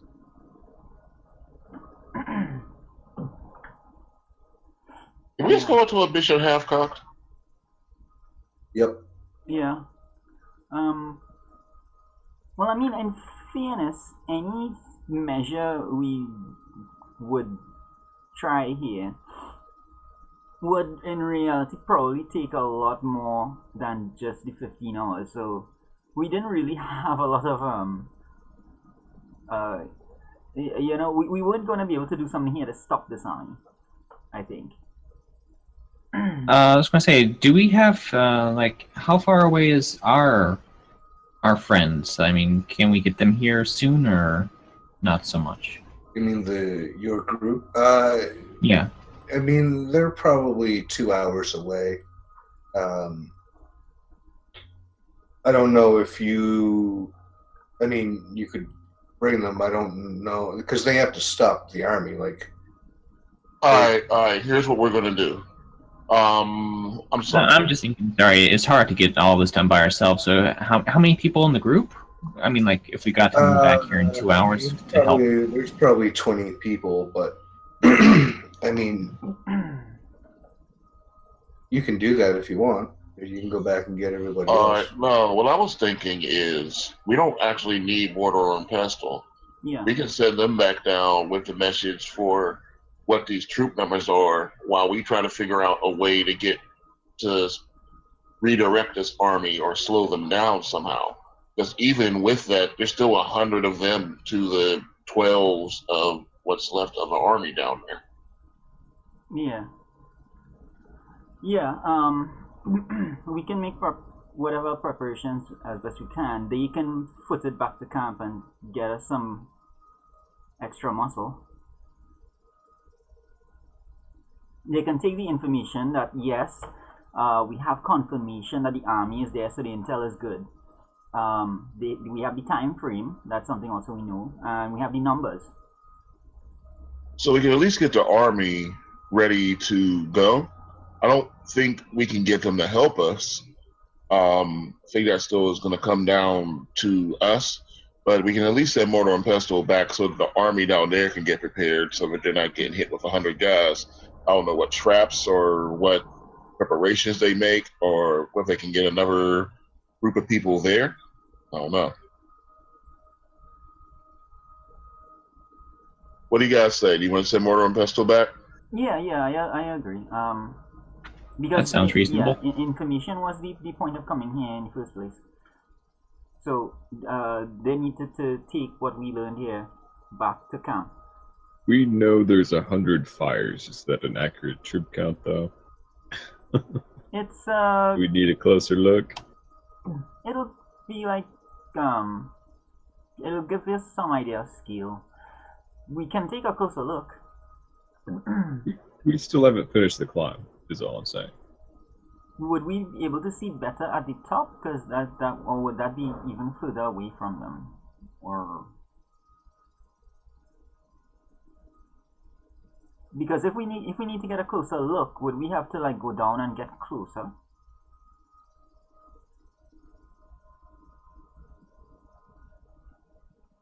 We're climbing the pass, aren't we?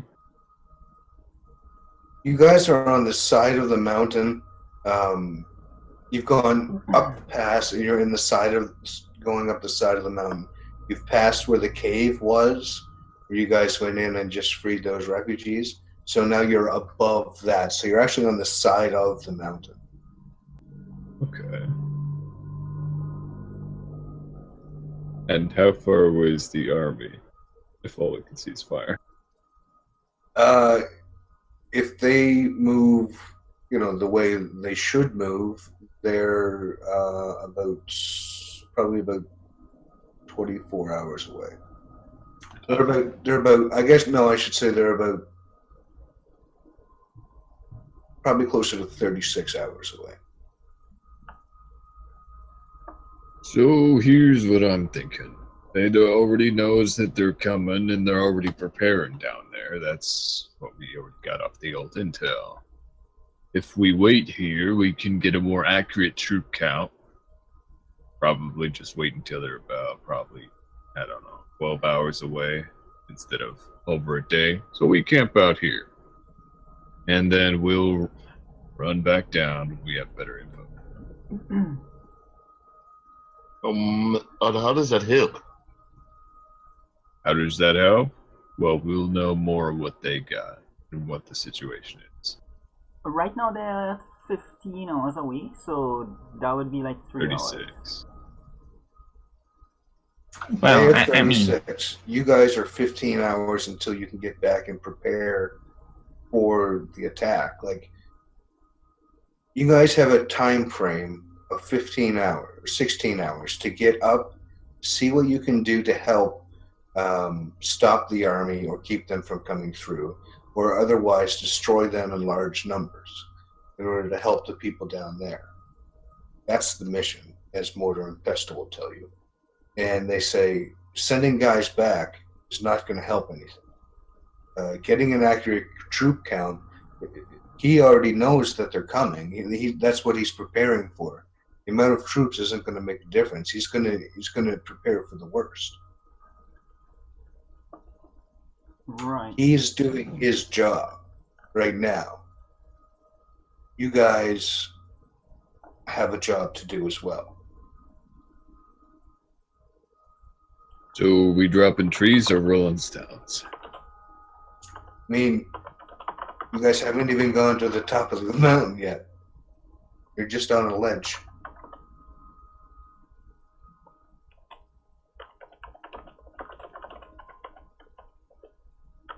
Well, let's keep going up. You guys can take a rest there if you want. It's big enough for that. But I'm just saying. are there like any birds or anything around? There are. It's not a plethora of birds. You see like some eagles and hawks hunting, but it's not. They're staying on the Saldeus or the green side of the Blight. If you're keeping more on your side.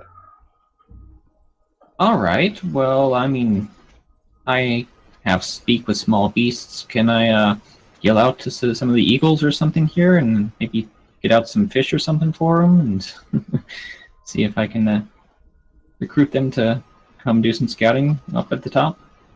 That's good. That's real good. You have fish. You have hardtack.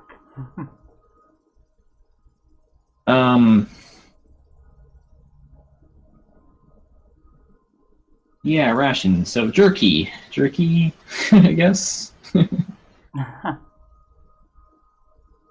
And unless we happen to have gotten any fresh, I mean, I've been in a gym the whole time, so.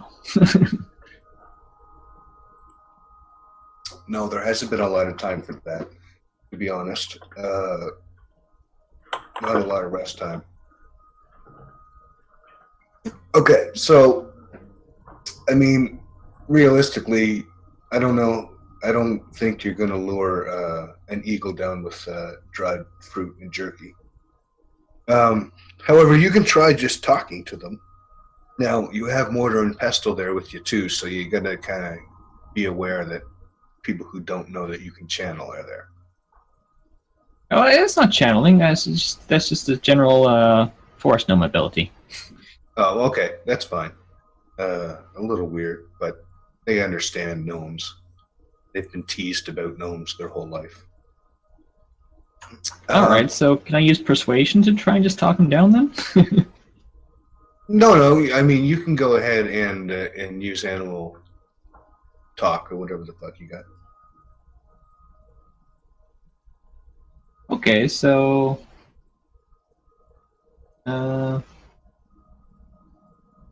hey there. Yes, you. That beautiful, majestic eagle. Can you bring it up so I can see it? And it looks down, and you definitely get its notice. Let's see. I don't actually have like the description here. I just speak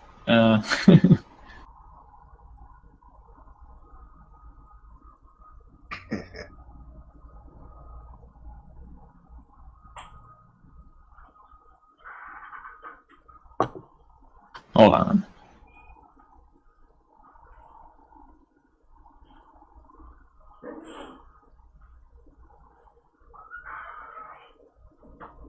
It's just in the player's handbook, right? So I believe this is what is actually using here. Oh yeah, okay, I see it. You can communicate to them. Okay.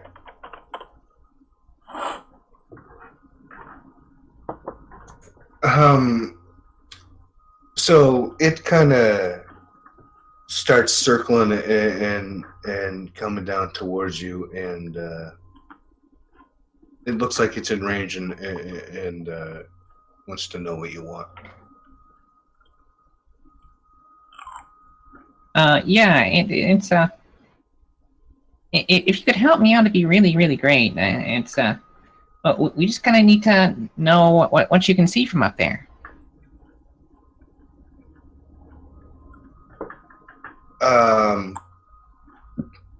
He lets you know that he sees a lot of smoke, not a lot of animals, you guys, and that's about it. What exactly do we need to know? I'm talking to the party. I mean, yeah, they know it's big numbers, so I guess we don't actually need any With those- information gathered. With those Yeah, we're evil not- eyes, can you tell me exactly how many? You don't. I don't think that speak with animals works that way, and I don't think the eagle can count that high. I think we just Also- need a way to stop them or slow them down. Yeah, we're not. I don't know why I had it in my head that we were gathering information up here, but that's not what we're doing. We're actually trying to slow them down. Okay. Well, can you tell me if there's like any rocks or anything big rocks up there at the top that look unstable? Stable's a slippery term for an eagle. But he goes up and kind of looks and sees, goes up to the top, has a look, and he says, it's a bunch of rocks. There's some sticks, but no food or anything like that. Some Yeah. small shrubs. Okay. Are they big rocks or small rocks? They're bigger than he is. I imagine most rocks are. Are they bigger than bigger than my friend here? No, I point to the paladin. Yeah.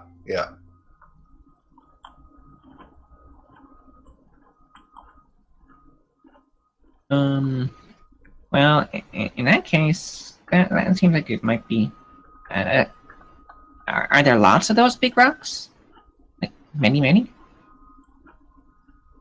Many. Yeah. More than two. More than two. Okay, well, okay, thank you. He gives a screech and takes off and circles in the breeze again. Well, I mean, it sounds like maybe there's enough rocks up there to cause an avalanche if we can set them up correctly, but... We can have Crimson sing again. Ooh. Or rock slide, sorry. We can always have Crimson sing again. Well, I don't have anything for singing with lunch or talking to lunch like Chadwick here. But I don't see that we have much else of a choice. I think. Yeah, My only other idea, sorry, was that we can find the narrowest part of this pass, and then we can, kind of mine under it. But I'm not sure.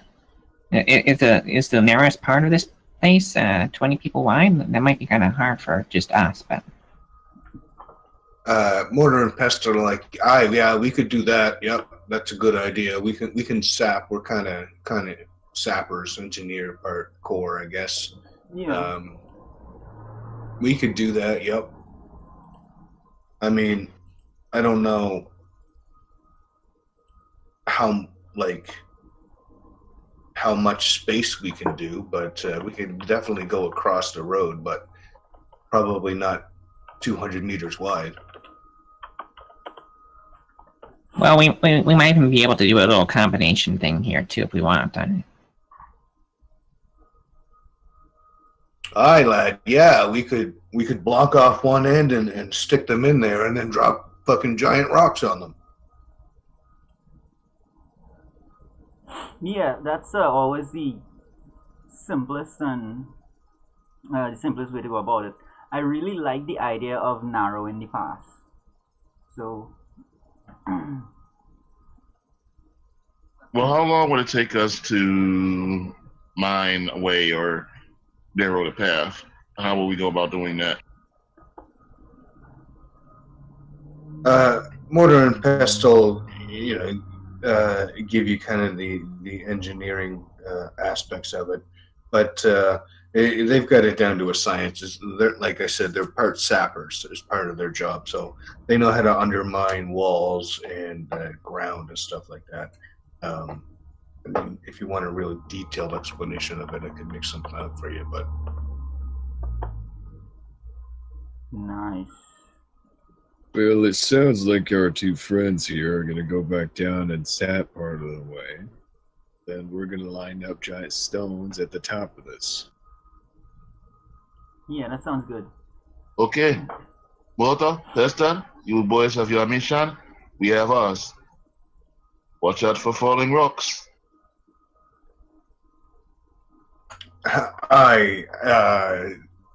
Good idea. And they just kind of go over the side and go down. He says, once we get down there, you can take our rope. And he gives you the whatever pythons and shit that they had. And they go hand over hand down the rope.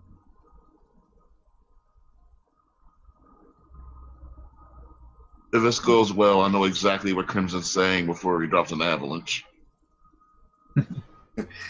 The wind starts to pick up, and it gets pretty cold and pretty windy, so it's going to be harder going, but you guys can still do it without any disadvantage as long as you're using the rope and the pythons that he gave you. Yeah, so we would start just trying to get whatever we can into position, I suppose. There's nothing on this ledge, so would we have to go up to the top? This ledge is pretty clear. All right, cool. So let's head up and see what we can set up there. All right, so we're keeping the climb. Yeah. Yeah. Everybody give me a whatever it was, acrobatics / strength or whatever, athletics. Wow. A 0, Ruin? 0? I can't move. My body hurts. That last fall really took something out of them. Yeah. Okay, so give me an order, climbing order. We'll say it's the same, except for Chadwick. Where are you going to fit into? I'll go first. Oh, I have the highest climbing speed if that means anything. Yeah, Crimson's in the lead, and then it's Braddock, Psy, and Ruin. So you can put yourself in there. I don't know if I think Crimson might outpace you if you go first. Oh well, actually maybe I'll go last then. In that case, because I'm only 25 speed, so. Yeah, and I have a 20 climbing speed. Okay, so you and Ruin are down on the bottom as everybody starts climbing up, and both kind of standing there waiting for each other to go.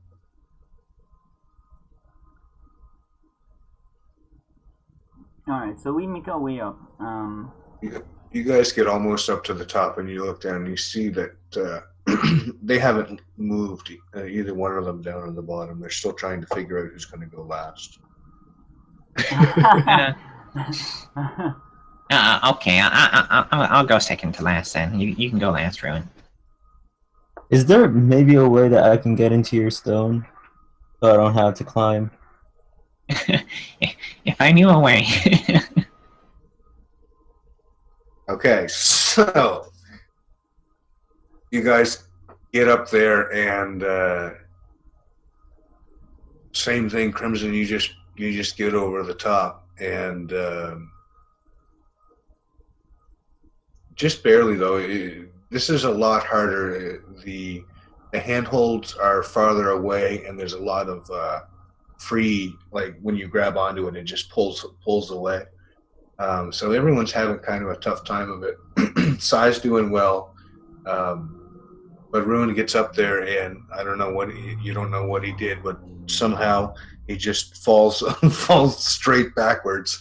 He doesn't even try to catch himself, and yeah, he's going. So you're gonna have to give me what was it, a strength check, the same as last time?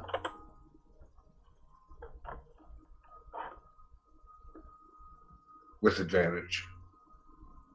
Because of Python. I'm using the Pythons, right? Okay, so that doesn't change anything. Okay. How did I get Pythons? That must have been from a fighter.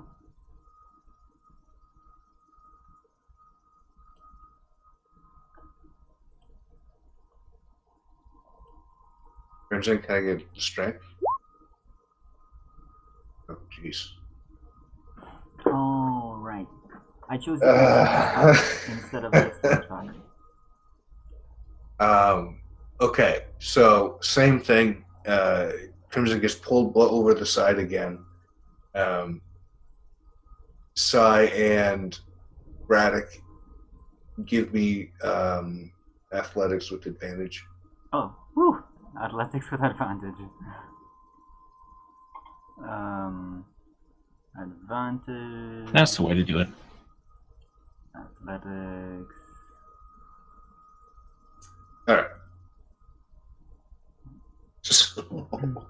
So expected this the second time. Yeah, Ruin slipped. It's not like he even slips. It's just he just falls backwards. Like it's a trust test, and so he's going. From the top. Yeah, and so he's going. Almost the exact same. You see the rope going. Crimson grabs onto it, gets pulled over to the side. You guys see it happen. Grab onto the Pythons this time and the rope and brace yourself. And you catch them, and they're going to take 1d6 damage this time. And they both take 6 damage from bashing against the rock. I think you guys have to stop saving me. You end up getting hurt. Woo. So you guys get up there. It takes you another hour because picking Ruin up and falling and then climbing back up again. But you finally get up to the top, even sweatier and more tired than the last one. Yeah. As you crest the top, you see quite a large, it's probably like say like a football field sized flat-ish area on the top. There are some logs. There's probably like 5 dead trees, large boulders, probably the size of like a Volkswagen Bug. There's 5 of those, and there are also decent sized lengths of branches that haven't decomposed that could be considered like staves or sticks or something like that. What would it take for me to build a large another ballista? There's a crossbow version to it that launched little boulders.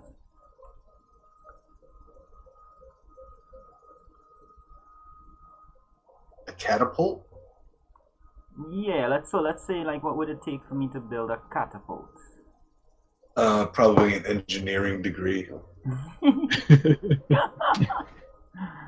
Oh, Well, I'm a gnome. I do some tinkering and stuff. And That's true. That's true. If anybody could get away with it, it would be Chadwick. yeah, I can help you with carpenter's tools, but that's about I have a degree. Oh, right, you're a carpenter. Yeah, it still would be a little bit out of your. You could put it together if someone gave you the blueprints. Yeah. Chadwick, you unfortunately are not like a rock gnome or anything. I am not. No.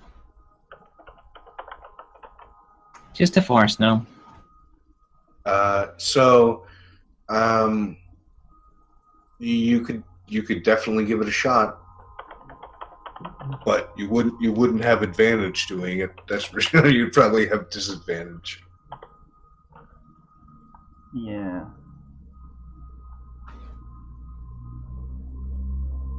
What are you Well- planning to do with the catapult? Well, we have a lot of small, like cannonball-sized rocks, so build something that can throw them. Well, we may not be able to build a catapult, but we can certainly build a lever and pulley, yes? It just needs to be something that can throw the rocks down into the valley, because terminal velocity, gravity. It just needs to fall on the troops below. So we just need a lever and pulley. Well, that would be like a catapult, basically. Yeah. Well, I mean, basically, what I was thinking is like this. Can I draw on the map? Is that okay? Yeah. Yeah, go ahead.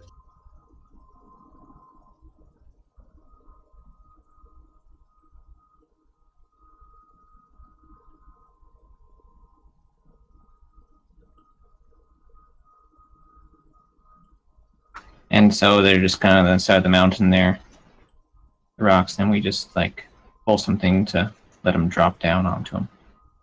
Does that make sense? Where is it? Yeah, we're just gonna stick a long stick in them, push down on the long stick, and make the rocks fall, right? Oh, like a trap, then. Like the Looney Tunes. Kind of, Yeah. yes. So I'll show you what's on the top of the plateau.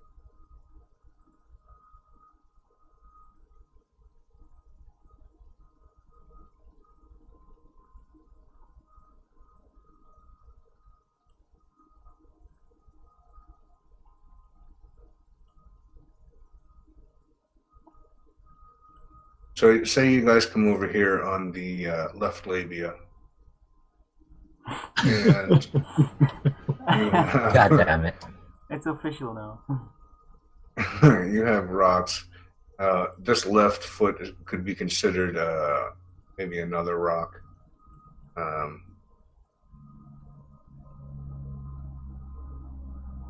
And then you got a bunch of little ones and stuff like that too. There's probably like 20 of the little ones. You have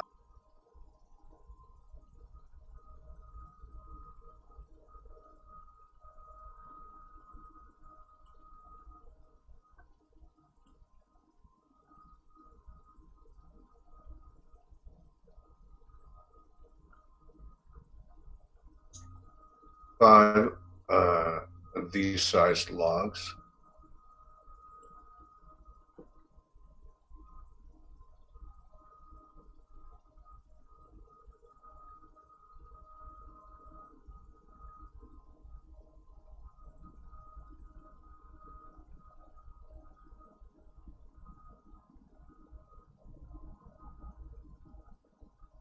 And you've got about 5 decent sized poles. Now, this stuff is all on the top of the plateau. Okay.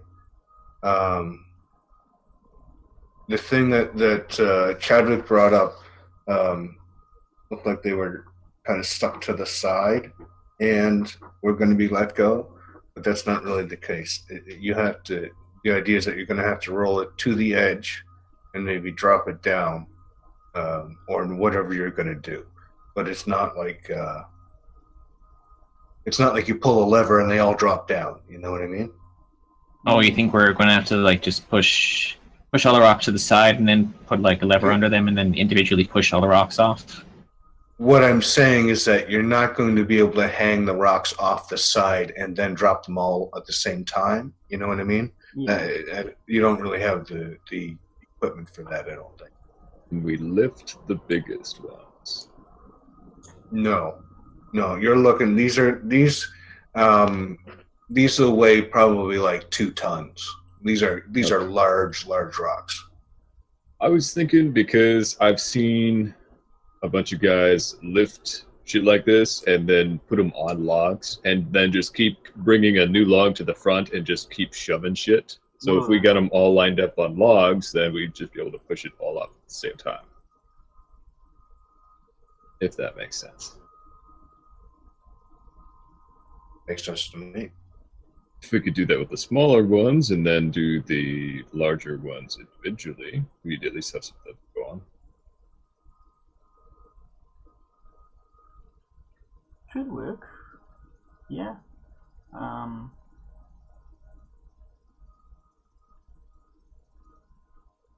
Anybody We have else? 5. I guess it's the lack of ammunition that's really the daunting thing here, because we have 5 large rocks. So that's 5 heavy shots against an army of hundreds. Yeah, but when those rocks are crumbling down, they should break up more rocks to fall on top of them. So it shouldn't just be the 5 rocks by the time it's all said and done. Well, kind of hope so, yeah. There's also 5 logs. Yeah. So, if I'm correct, this is actually a valley, though, or not valley? Yeah, well, I mean, pass that they're actually going through. So we're on top of a plateau, but the other side of them, of the gap, is like another plateau, right? We lost her. Yeah. The other side of the mountain, less of a plateau than this, more jagged, but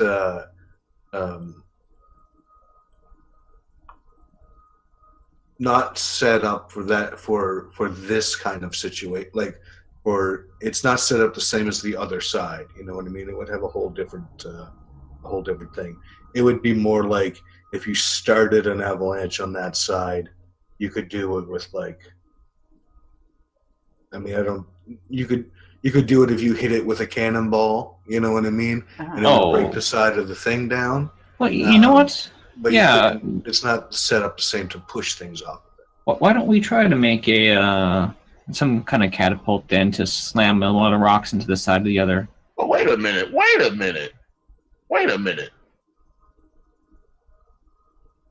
am I getting all sciencey here when we have somebody who has a perfectly good thunder wave spell? Well, the reason for that is because the thunder wave would most likely just do, like, would you be able to do, how many shots you would get out of that, in the sense of, would the thunder wave just throw everything off? Would the thunder wave be able to move 2 tons? Because, like, if we use something like thunder wave, then we would have to wait here until they pass and then throw stuff directly down on them. We were looking at maybe setting something so that could kind of automate that process, sort of.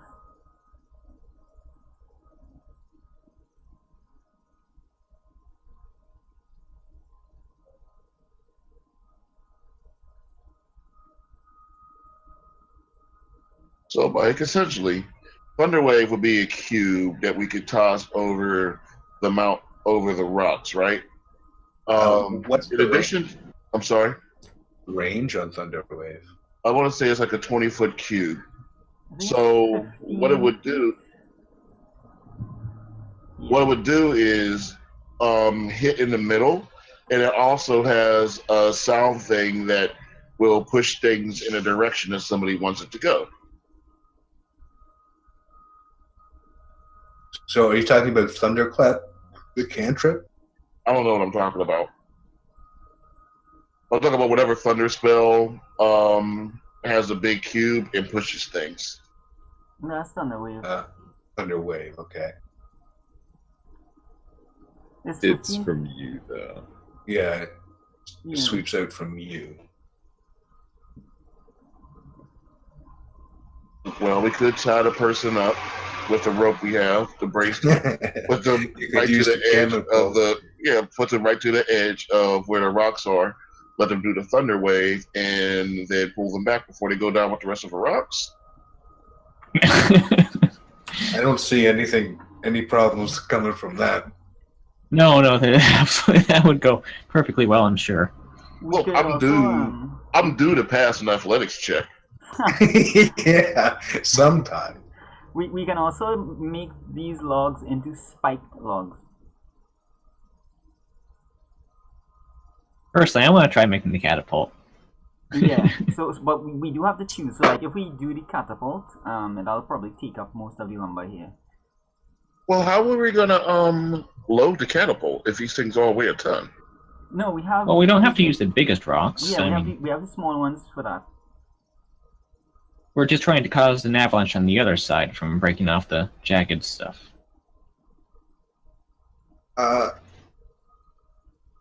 Okay. It didn't seem as if making a catapult was considered realistic. Well, I It's- mean, not for the big ones, but for a small rock catapult, just enough to launch. Yeah, but Yeah, his but you exact still words need- were you would need an engineering degree. It sounds like that's not gonna work. And I can't imagine how you're ever going to do it with 5 logs and 5 poles. No, we just need like 2 for the 2 poles could be the cross member. So like we have this one here and this one here, and then we put another one in here and another one in here. And then we just cut a groove down the middle of this log to for the small rock to shoot out along. It's basically like a big crossbow. But if we're not doing that, so we can, the big rocks, we can push them off of the ledge somehow. These big logs, I was saying we can make them into spike logs, use these saplings to put some spikes along the side of these things and just toss them off. How do we reach those logs and then make them into spikes? Because those logs are pretty big and heavy too, right? They are. They're not. Well, They're pretty. considering the Yeah, rock, they are quite heavy. yeah. Well, now, considering the rock is 2 the tons, catapult- if we can move the rock, we would be able to move the log. So if we can't move the log, then Yeah, but we Yeah, you have never super mentioned any way we could move the rocks. I don't believe that's been covered or suggested that was even possible yet. The catapult will work if you guys want to try the catapult. You'll have to do it at disadvantage. Rocks and logs, I mean, you guys will have to investigate a little closer to see exactly what you can and cannot use and what you yeah. can move. I'm gonna see if I can shove one of the boulders at all. Does it budge? No, it does not. It rolls Back you backwards fall. over your foot. Wonderful. Slip of Oh, that. wait. What is the ground? Alright. I'd like to investigate what the ground looks like underneath the rocks. The ground looks fine, actually. The top of this plateau is all rock, right? So nothing's really sunken in. There are bushes, which I forgot to draw. Little bushes.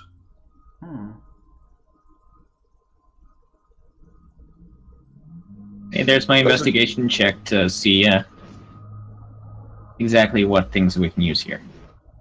Does it look like we can actually dig out any of the dirt from underneath the rocks to make pushing them easier?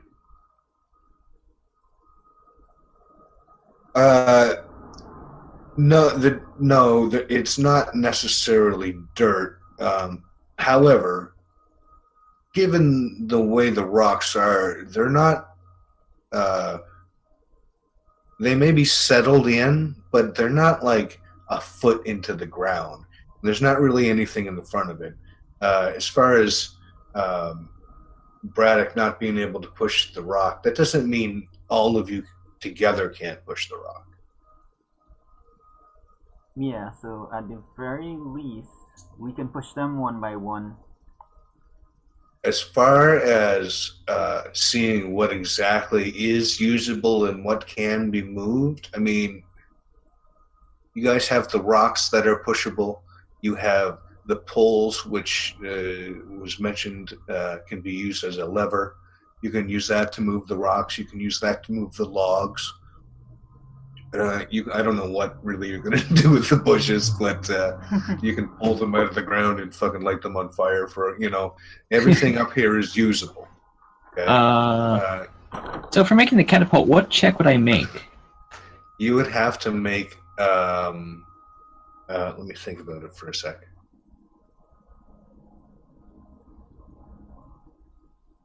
I'm going with a persuasion check, right?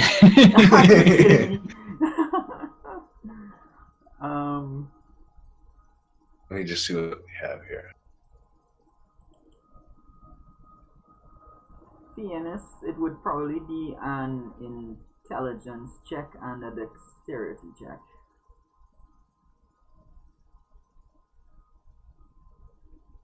And strength, maybe. I don't know.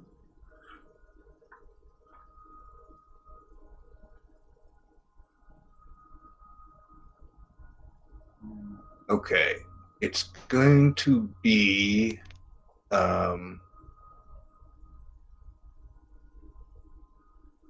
let's see here. I think it's going to be a wisdom saving throw with disadvantage. Or no, it should be an intelligence saving throw with disadvantage. Alright, I'll try that. Sending thoughts and prayers. Is there any way to help him so that it's a no? No. Nobody knows shit. Okay.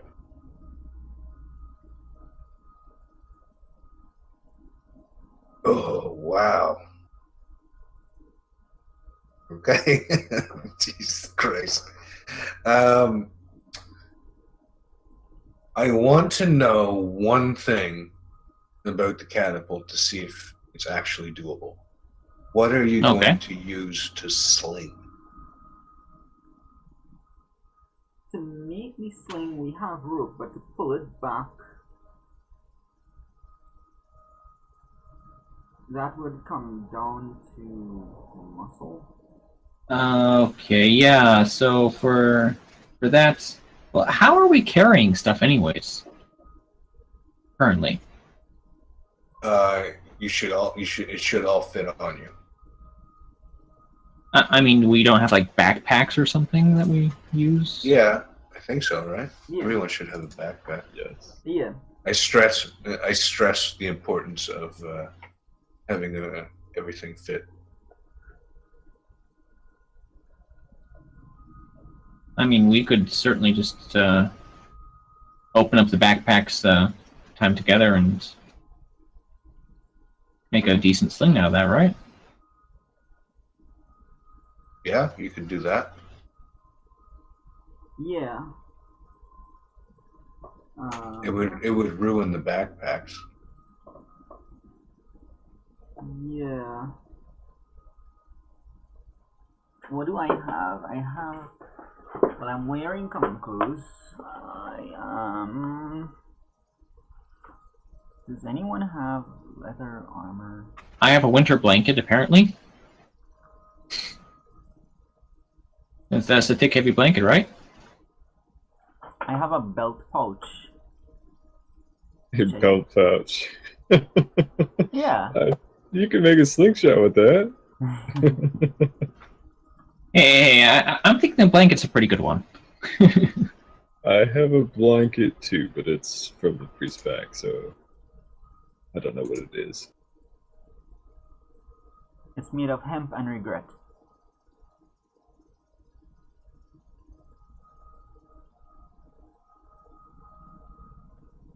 Alright, I'll be back in a minute.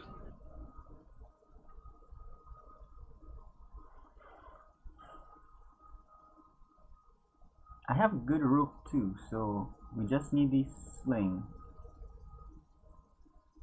Does anyone have leather armor that they can spare a piece? Or if anyone wants to spare their water skin.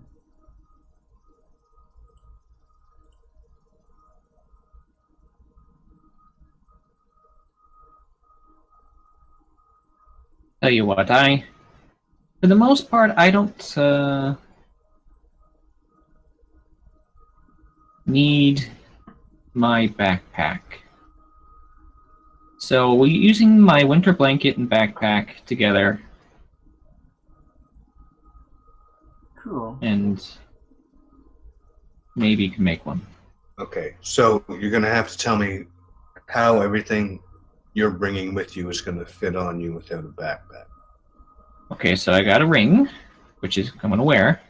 Shield will be on my back. The dagger's gonna be on my side. The other stuff than that, I have a quarterstaff, which I'll just use. Oh, I'll use it here to make it. My pouch of herbalism, I'll just tie it to my side. Clothes I'm wearing is fine, and I don't have anything else.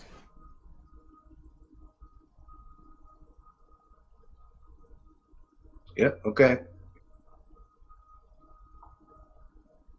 Perfect. So, you've decided to use a blanket and a backpack for the sling? Yep. Okay. And so you and Sai are going to be busy making a catapult. Yeah. You're going to use 4 poles and 1 log. Yeah. And I'm also adding my quarterstaff there too, because I can't carry it.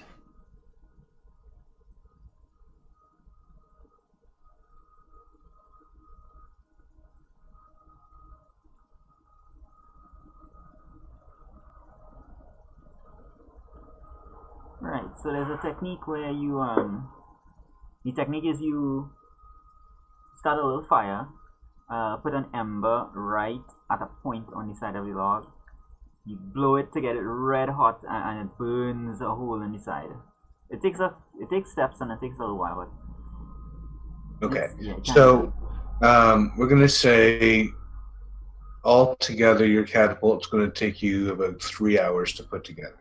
yeah, probably a little more than that. Yeah, it's like 4, 5. 4? Yeah. 4, okay. We'll say, yeah, I do too. That guy's pretty crazy.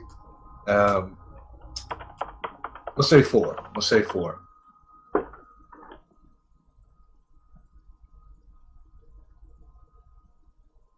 All right. Okay, so what about Braddock and Crimson? We're just standing here and all while these guys build a fucking catapult. I think what we would need you guys to do is to position the big rocks, to try and push the big rocks to the edge in preparation for tumbling them over. Have you seen my strength checks today? All right. Don't worry, you have Ruan with you. Oh yeah, No. he can definitely help. Ruin's actually at a commission at this point. He's swooning again. And Mortar and Pestle, because we decided not to send them back, right? No, we didn't. They're downstairs trying to do some drilling shit. Right. They're narrow in the pass. I forgot that. Okay, so it's you guys. Yeah. It's 3 of you guys. Well, actually, yeah, Ruan is out of commission. Okay. So, yeah, you guys have 4 logs, and you have 5 large boulders to try to figure out something to do with. That's for Crimson and Bradley. Okay, so we need to pull these boulders and these logs so that these nerds can use them to shoot at those geeks downstairs. Yeah.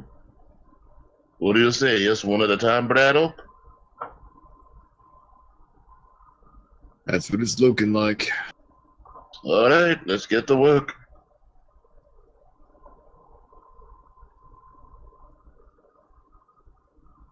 Okay, so what's the plan? You have any ideas? Oh, so Chadwick's, you take that thing and you bring it over there. Yeah, we both just push on the rocks and try to roll them into where they need them. I'll use one of the poles to try to leverage it instead of pushing on it. Okay. That might help. All right, so you guys give me athletics checks, and then just show me where exactly you want to put the rocks. Oh, Make we sure you don't know. push it too far We're yet. going to put the rocks wherever they tell us to put them. It's mostly just to line it up on the edge in preparation for just tipping them over the edge when the time comes.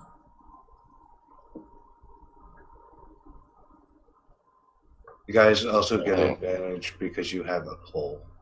Oh, so it was all Ruin's fault. Yeah. Yeah. yeah, for sure. Well, Or not. not totally. What the hell? Ow. So, luckily, you guys have a pole between the two of you. Somehow, you struggle to get the boulders over.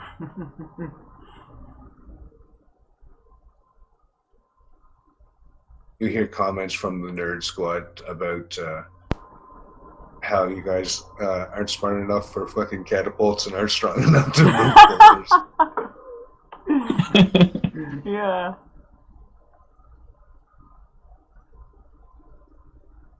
I can't grab any of these for some reason. But anyway, you roll them all over there. And what do you guys want to do with the other 4 large logs?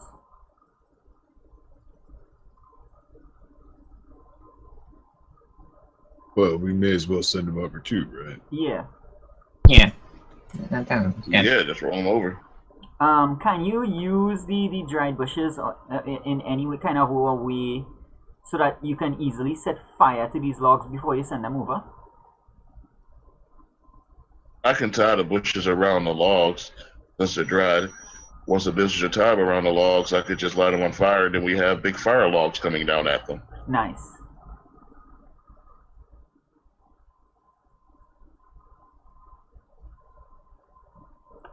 You know those giant balls of hay that they used? They'd light them on fire. One more time? Who would do that? Medieval days, they would get giant balls of hay bound together and literally have a giant fireball and roll it down. Right, yeah, okay. I don't remember seeing that in medieval times, but You haven't seen that? no. No. It would make sense, though. I don't know if hay was the Would that most have enough flammable mass, thing, though? but Would that have enough mass to do anything? Not really. It was just scary. Oh, Yeah, this is yeah. gonna have. you could Okay, this is you gonna could, have mass and fire. you could wrap it and soak it, and it would probably pretty strong. I mean, I don't know if they ever did that, but it's something that I could see used in times of desperation. You know. Yeah. That said, we can also just line the bottom of the pass with dry sticks and stuff, just because I do have great bonfire from fucking 120 feet away, so... Oh yeah. No, I want to wrap. No, I want to wrap the bushes around the logs and then light them on fire. You can still use your create bonfire to do that. That way, they got giant fire logs coming down on them. That was scary and deadly. Yeah, so you Yeah, can get some yeah. bludgeoning out of it as well, yeah. Well, you never underestimate the morale of loss there. Mm-hmm.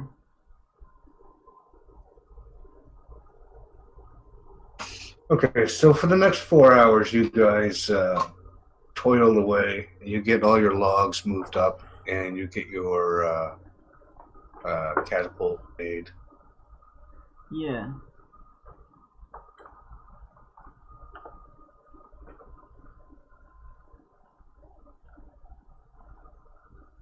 Ballista. Alright, so we I'll like collect all the little boulders one by one. Okay, so you get about 20 of them. Nice. So we have Actually, you know what? You get 15 because you're probably going to have to use about 5 as a counterweight. yeah. Okay, Sounds give me reasonable. 1 second. I think there's something wrong with my bathroom. I'll be back in just a second. Yeah. Wrong with the bathroom?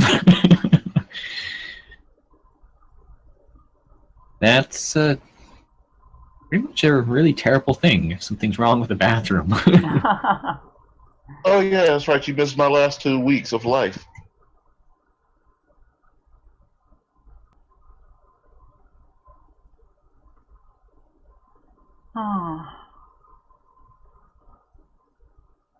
How would we move?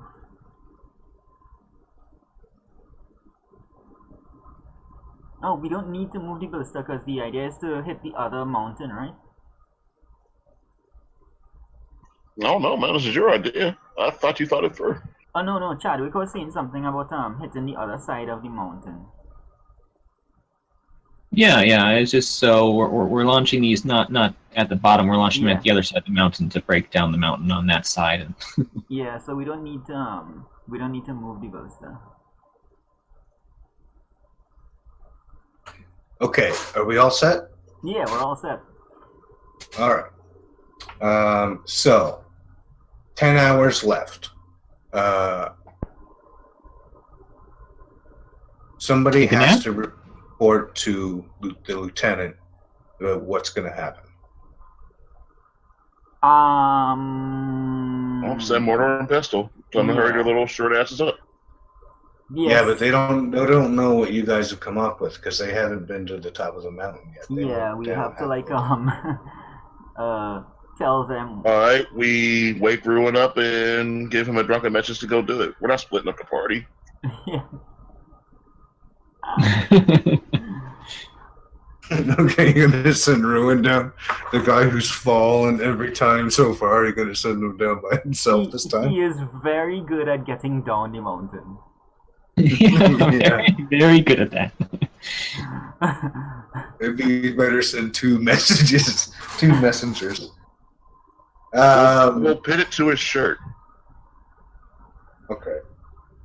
Can we tie a note around an arrow and have me just shoot it down there?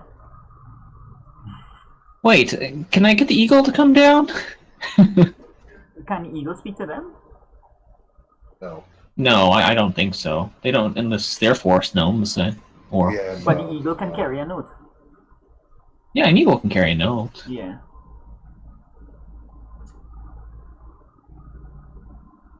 Okay. Give me. What did you roll for last time? Nothing. To talk to them? I didn't roll anything. Didn't No. roll anything, did you? Okay. I mean, if you want, I can do persuasion, but Yeah, give me a persuasion check. fuck. So The eagle you have called is no longer in service. Yeah, Please check the number and call again. you keep yelling, and you know you can hear him. He can hear you because he's heard you from this distance before, but he doesn't give any recognition or bat an eye or anything. He just keeps flying, and he slowly flies away, circling around and not listening to you. Is that I know you can hear me. Come back here. is that usually persuasion, or is that usually animal handling? I don't know. It doesn't matter. Yeah, it would not matter, but that's... Yeah, isn't it? Yeah. Hey, is the dirt loose enough in the direction facing mortar and pestle for me to write a message into it? The dirt? Yeah, just whatever we're standing on. Is there anything I can carve into? Dirt. I mean, it's mostly rock. You might be able to carve into the logs. All right, can I see mortar and pestle? They're like probably 200 feet down, so you can see them, but they're quite a ways All away. right, I'm gonna write a message on a rock and throw that rock down to them. I forgot that they're actually. Aren't they sapping right now? Yeah, so they're like under the ground, basically. They are under the ground, yes. But you guys can send Ruin down. Ruin's okay. Yeah. And he just takes it and goes. He grumbles a little bit, but he takes off. And so so now you wait. So I think we should take this opportunity to get our rest in, if you guys want, because we can take shifts, have someone on watch, and then when the enemy, by the time the enemy gets here, we should be rested and ready, right? We don't have time for a long rest, do we? You have 10 hours until Yeah. you have to. We could do an 8-hour rest then, and just have 2 hours before they come. Yeah, sounds good. Okay. Everybody gets a long rest. Yeah. So what's the watch order? Guess I'll go first. I'll go not at all if possible. I don't have -1 perception. Chadwick's at real risk of walking off the side of the mountain. I want to go last, if that's okay.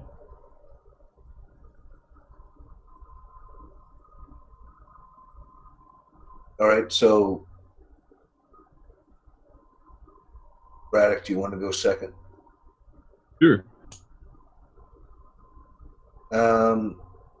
So you guys get your long rest in. It's pretty decent because you guys have been up for a while and you've been going for a while. A lot of adrenaline dumps. Yeah. But this is what it's like to be a soldier. It's cold as hell up here because of you're on the top of the mountain and the wind biting and very cold. But the rest is rest. You can hide behind one of the logs and you'll be okay. So the hours pass, like I said, uneventfully. And you guys wake up and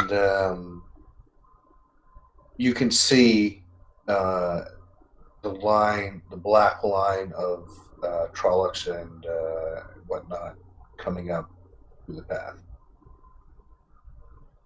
They're still about an hour away. In the air, you see what looks like to be giant bats. Crimson, you recognize them as they're called Drakars, and or Dracar or some fucking thing. And they're humanoid. They have wings and are shadow spawn. They say the song of a Drakar will steal your soul. And there's a couple of there's not very many. There's about probably 4 or 5. Yeah, that's enough.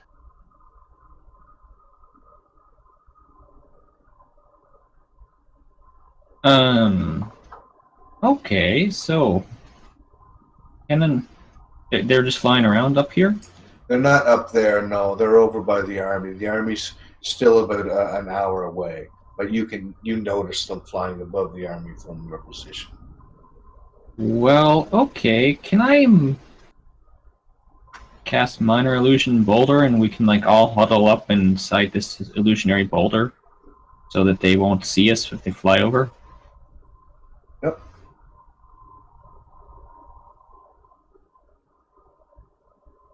What's the size of it? 5-foot cube. You can do it for you. I mean, we can, like, there's a couple boulders here that are together, right? I mean, I can put like the illusion over it so we can create like a little cave, right? Say that again. So like we got some boulders here, right? Yeah. So I mean I can create like a little cave here if I put on the illusion on top of these boulders, right? Yep. Yep. You can do that. So that other people can fit in. Do I remember if these things hunt by sight, by movement, or by some other type of vision? Let me see.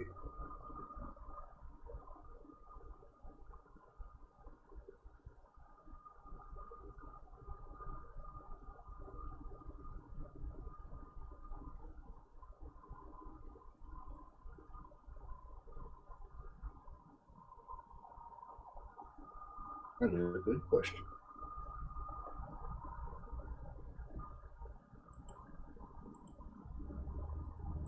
And probably not one you should have asked.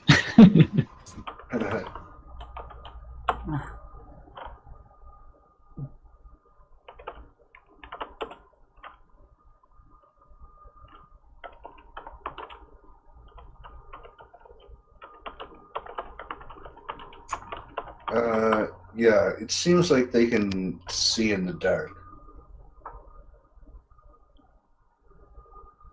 All right, as long as they're not hunting by smell or anything, I guess we're fine. Echolocation, they're like bats. Yeah, but it doesn't say that, so I guess they don't do that. I guess the rest of us are just going to have to hide between the boulders. Yeah, so I'm putting a roof over the boulders, basically. It looks like another boulder or whatever.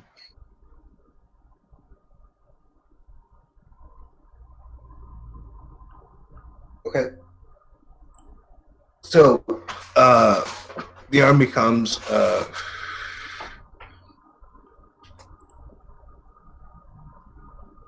They are coming into the pass, and they do eventually come to the blockade. There's a blockade, mortar and pestle, set something up down at the bottom, and the rest of the army did.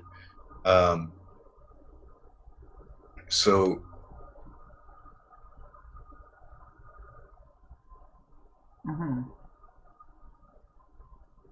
the bad guys have come in and they filled into about here. Okay. The trap has been sprung and they're stopped, and they're all kind of bumping up against each other. I need you guys to tell me what you're going to do, and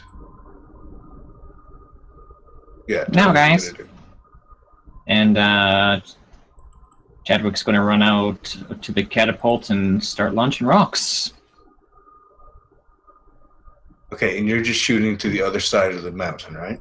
That's right. Okay. It should be pretty easy to hit this side of a mountain, I'm hoping.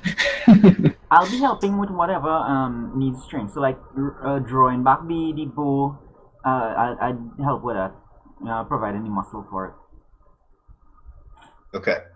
I'm going to be pushing the flaming logs directly onto them. You doing logs or boulders?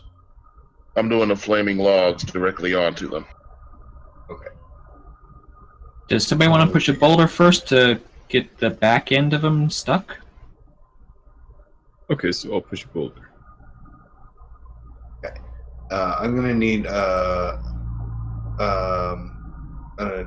agility. No, give me.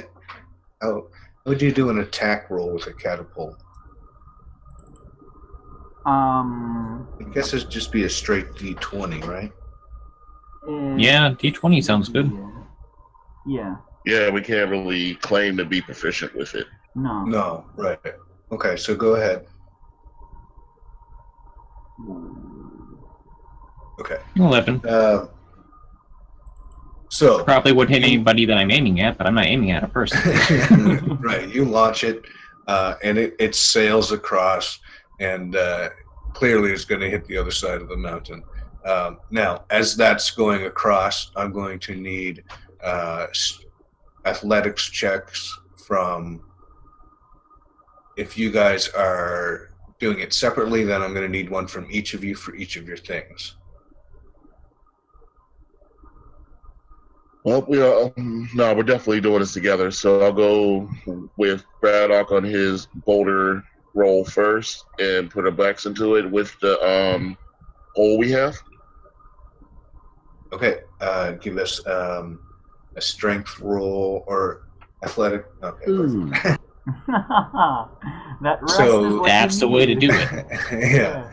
So Braddock, with Crimson's help, throws the boulder over with ease.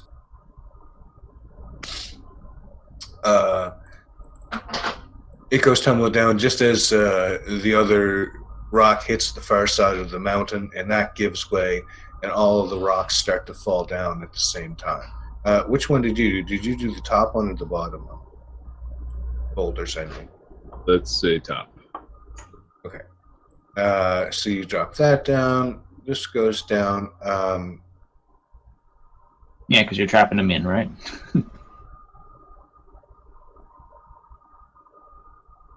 You mean this one, right? Whatever would be at the back end of their army, right? Well, this is what Braddock's doing. You said the top one, right? Or the bottom one. I'm not actually. Let me. It's hard to tell from the map which way they're heading. Are they heading down or are they heading up? They're heading down. So then it'd be the top one, I guess, right? Yeah. I think, Yes. yeah. Okay. So that one goes down and hits there.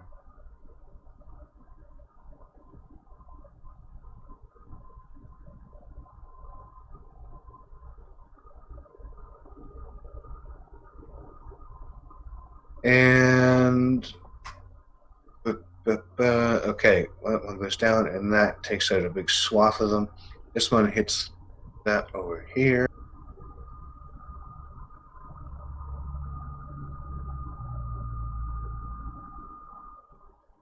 Is Mike gone? Can you not hear Mike? I can't right now. Now I hear him. Okay. So yeah, the side of the mountain's falling over. Still launching more rocks here at the side of the mountain. Yeah. I'm assuming that you're still blasting it, and you guys are still hitting the rocks, moving up. We'll send these ones over too, because you guys rolled high enough. And now you've got this long cigar-shaped one. So give me another athletics check with advantage.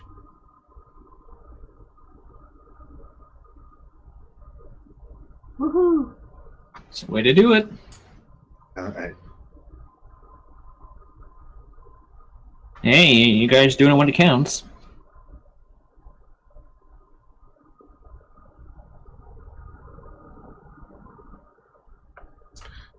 Okay, so Look, it let's looks like- let's get these flamings. Let's get these flamings logs on them now. For extra, fuck you. Is this the bulk of them, or should we wait? No, this looks like all of them. It looks like there's less guys here than you first thought from the cook Yeah. fires.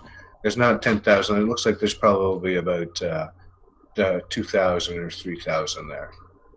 Yeah. So how does their response look? Because I assume that a large part of the pass would be blocked off even further by these boulders. Blocked off by what? By the boulders. By the boulders, and rocks, and the logs. Well, yeah, they're pretty decimated at this point. Every place that the boulders and this thing fell, Yeah. it's they're all dead. Nice. So, let's see. So, I mean, there's very few left. The logs are going to come falling down. The reaction is they started to all turn around and go the other way because they couldn't cross what Mortar and Pestle had done up at the front. Mm-hmm. So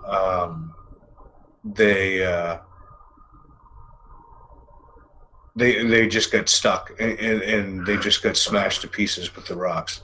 Down come the logs. The logs aren't doing them any good either, especially since they're on fire. And like I said, they're just destroyed. This is an absolute destruction. There are a couple people who did get through, but yeah. when you can see as they go through, unfortunately, no, that's not the way this one works. You see they get picked off by the army and charged in a much more manageable amount, and the elite troops really take care of them. Yeah, we made a difference. Whew. Oh yeah, you guys made a huge difference. Especially considering the fact that we came in here completely half-assed, Yeah. unprepared. Good lord. Yeah, the biggest accomplishment you guys got was getting to the top of the mountain without somebody dying.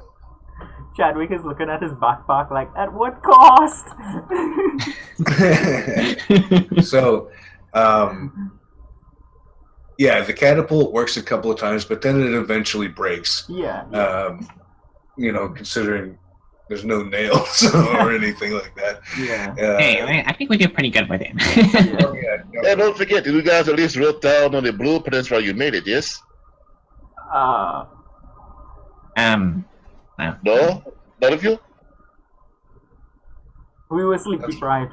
Half of the time we couldn't even remember what we were building. Yeah. Yeah, you guys will remember it, I'm sure. Oh, man. So you hear, as you kill everyone's dead, you hear everyone cheering, faintly in the wind. Yeah. You see Mortar and Pestle crawl up out of the rock and over bodies and stuff like that. So you guys are gonna have to try to get back down. Yeah, we would. Just give me straight strength or acrobatics check. As we all crit fail and die coming up. No, it can't be that bad. Those little boys that killed all them Trollocs, but they were never seen again. Heroes sacrifice themselves. I'm going back down to get my badge bunnies. I don't know about you guys. Uh-oh. Somebody rolled a natural 1. Ooh, no. Really? Oh, shit. The cat! That was a joke, The cat rolled a natural 1. Okay, so what's your... Well, natural 1 is an automatic failure. Oh, yes it is. Oh, wait. It's, I'm still got like a... Wait, you rolled it at advantage? Were you not supposed to? No, it's just a straight acrobatics or athletics, whichever you're best at. But what is your Well, what that's is your still an 8. I mean, that's still an 8. Natural one's still a natural fail. Yeah, it's always a fail no matter what. No, natural 1 is only a fail on an attack roll. Other than that, if your number still clears, your number still clears. That's never been the way that I've done it. Give me. Let me think. What is your deal with falling damage first? Slow fall. Nah, slow fall's not till 5, is it? It's a 3. 3. Okay, well, maybe you're okay. Okay, so bring up slow fall.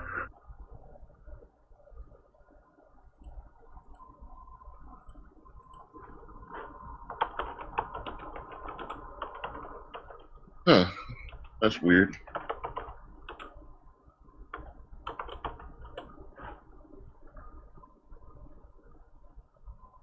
Well, how far is the fall? First fall is 50 feet. Oh, well, he's fine then. Oh yeah, he's not going to die or anything like that, but I just want to know if he mitigates any damage.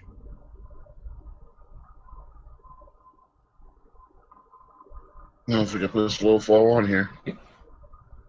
It's at 4th. You have 4 monks? Yeah, I mean, I definitely have it. Hold on. I'm gonna have to look it up. Isn't it just your level times 5? I don't know. That was your level times 5.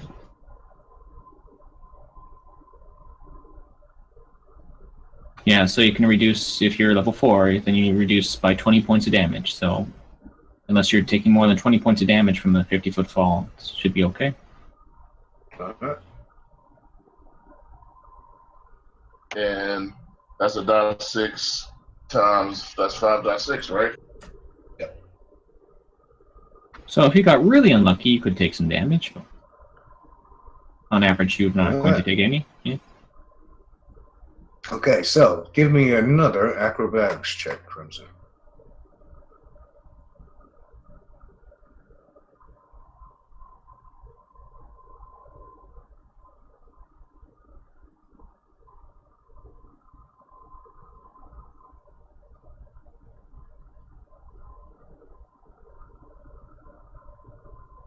That's the way to do it. So you do a 3-point landing? You did this on purpose.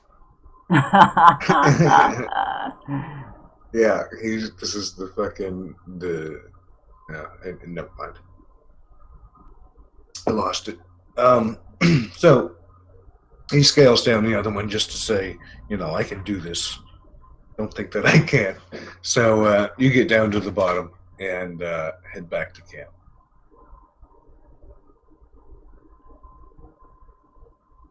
Whew. Food. Wait. So if you're still using the Titans, why was calming down not at advantage? Because it was just going to be a straight roll for you guys to get down and back to the camp, but I didn't really account for a natural 1. So because you saved yourself by catching onto the first ledge, then you climbed down on the second ledge, no problem. But they just went right straight down and didn't stop at the ledge. Instead of rolling twice. Just a flat roll. And I don't know if the Pythons they fell in the avalanche, or if we use the Pythons to make the catapult, or something like that.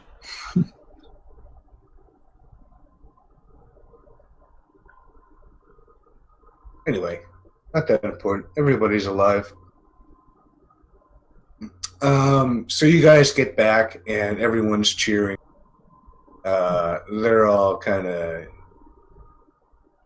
a little shocked and bloody, but no one died. Luckily, they just had to pick up stragglers, and by the time they got to them, they were all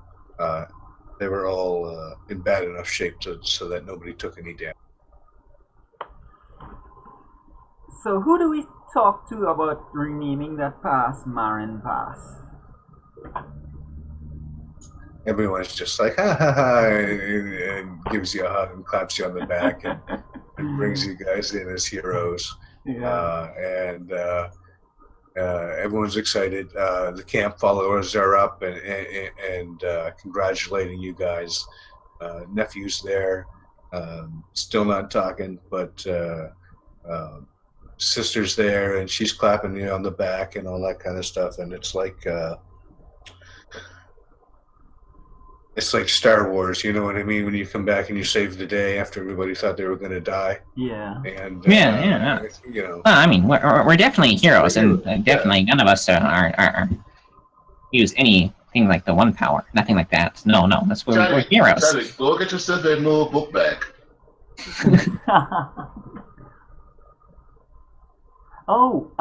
Didn't Oh, you yes. have a book or something? Me? No. I have no books. Oh, my mistake. Go back to the requisition man and get yourself a little backpack. Yeah. And a new blanket too. I'm gonna miss that blanket. It was really nice. I had it in those long nights. It's cold and alone. Yeah. So alone. Little binky. Okay, so you go and you get a new backpack and a blanket, and everybody's kind of partying into the night. There's still people on guard. Beta is back at his tent, and he called you guys down to talk to you. Yeah, I was interested in what his thing would be. Yeah. So we go over to check him.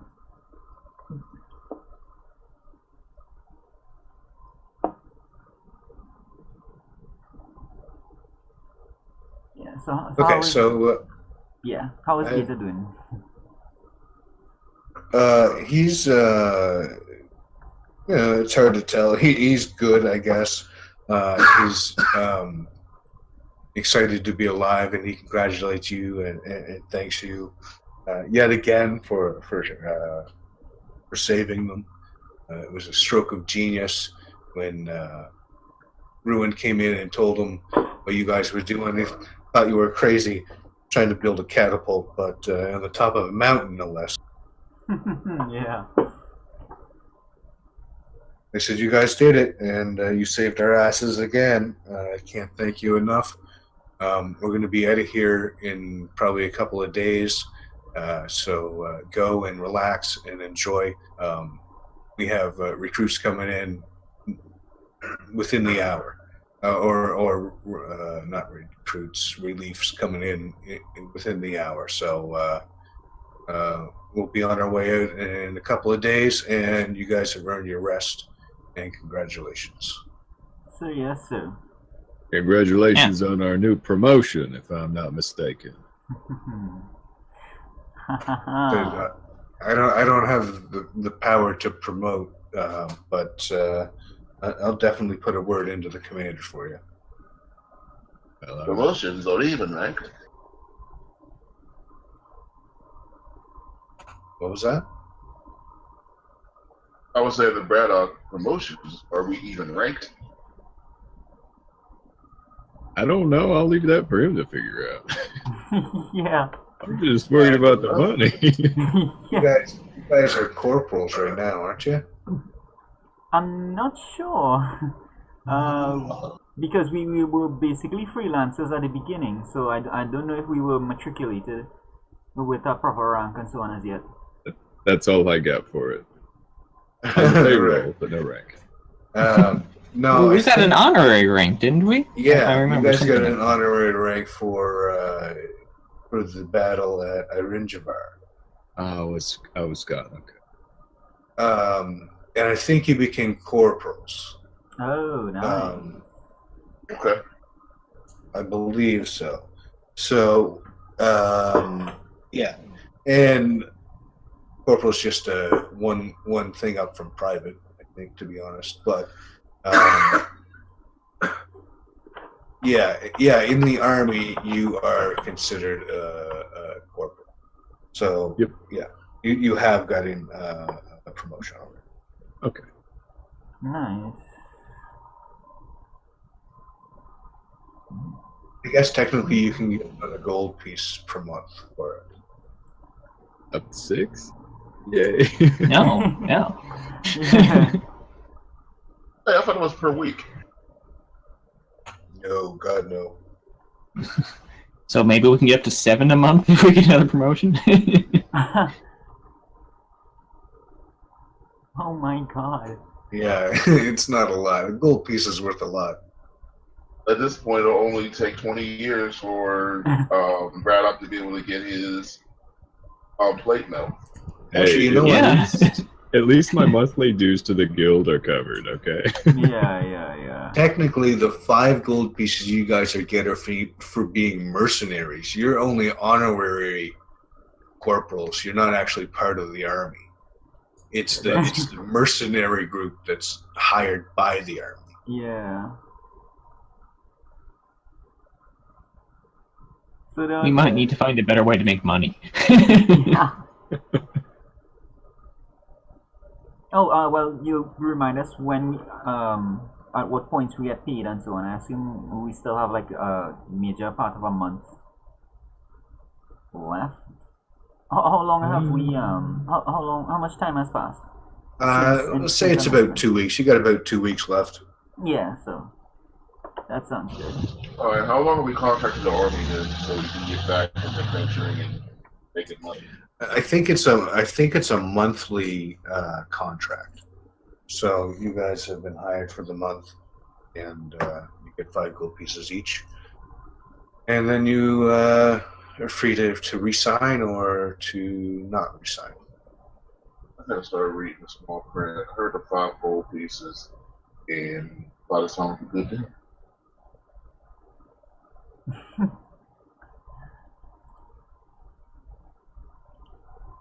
So that is the situation. You guys. Wait, there's a situation? No. No, I mean, I'm not even being funny. I know we just got congratulated. There's a situation that I missed something. The situation is everything's clear. Yeah. You guys.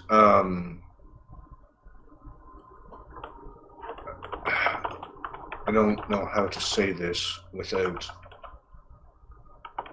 making it sound like I'm forcing you to do it, but it might be a good idea if you guys talk to the refugees. Ask them some questions.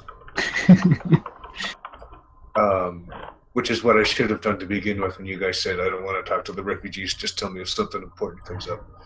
But there's still information that might be pertinent to something you guys know, or maybe not. I think we have a reason to go and talk to them now, actually, because you know, we need to find out like what the army will do, what they'll do next. Like, have they ever been stopped like that? The opposing force, I mean.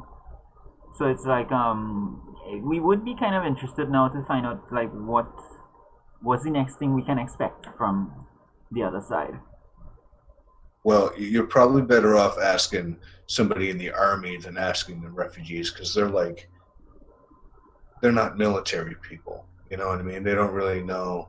They just lived in a village. Yeah. Right. All right, Mike, could you help us out? Because I don't think we have any clue what to ask the refugees. Yeah. Yeah.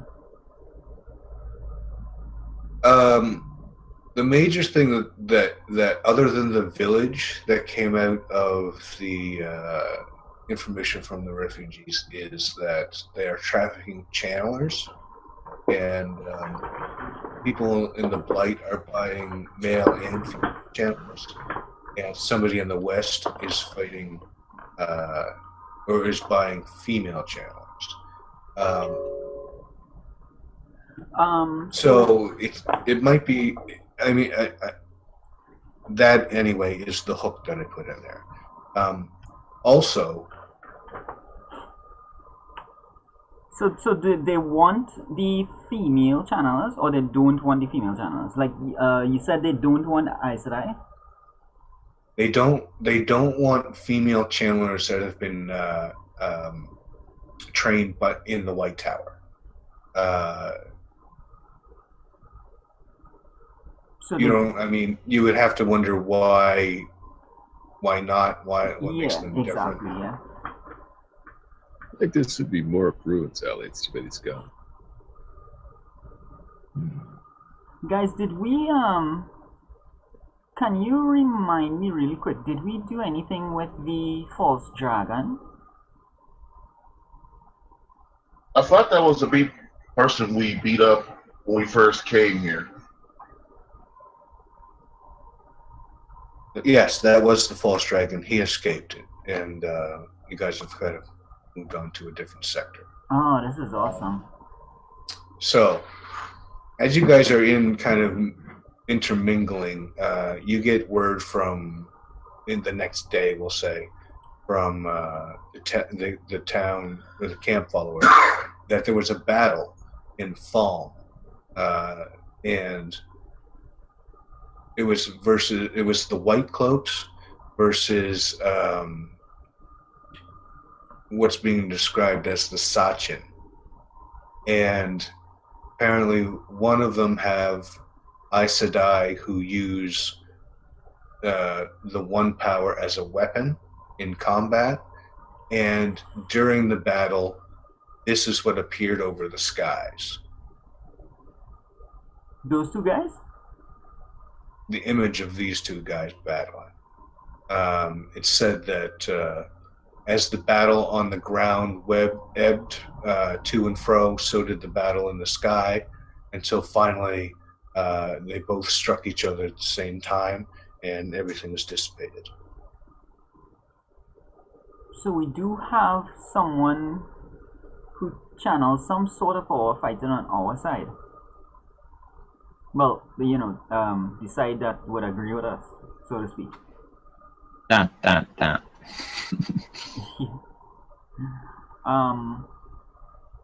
Why I was asking about the false dragon, so like these people are basically recruiting people like the false dragon. Is that like their focus group?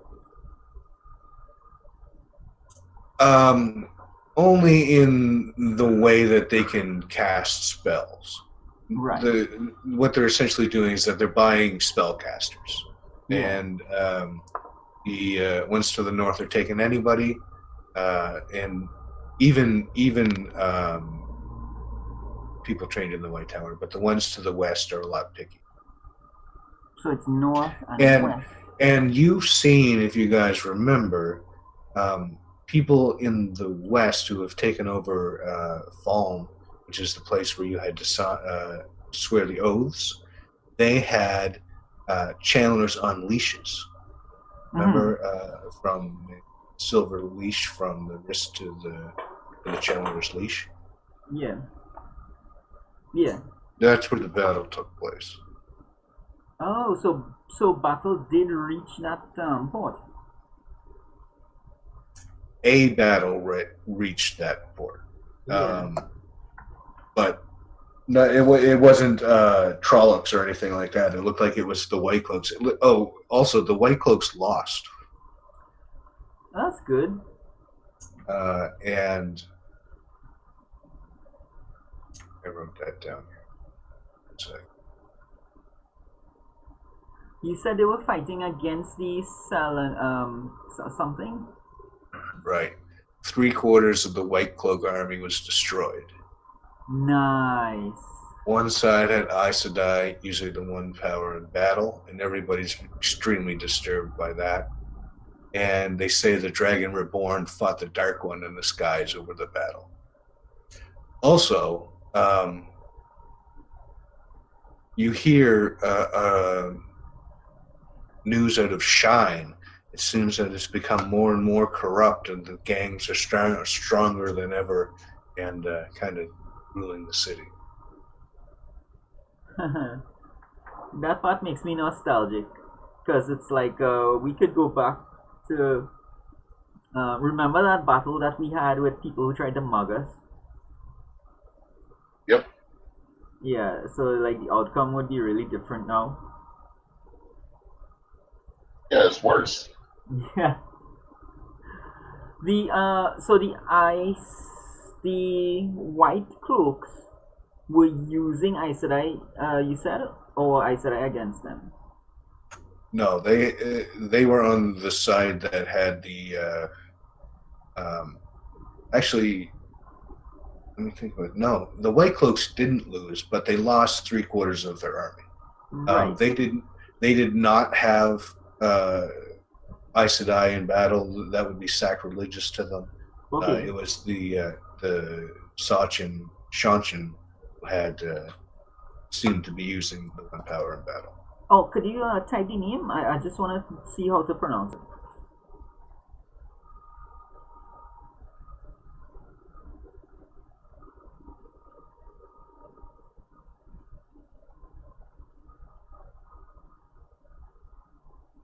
Oh, Shanshan. Okay.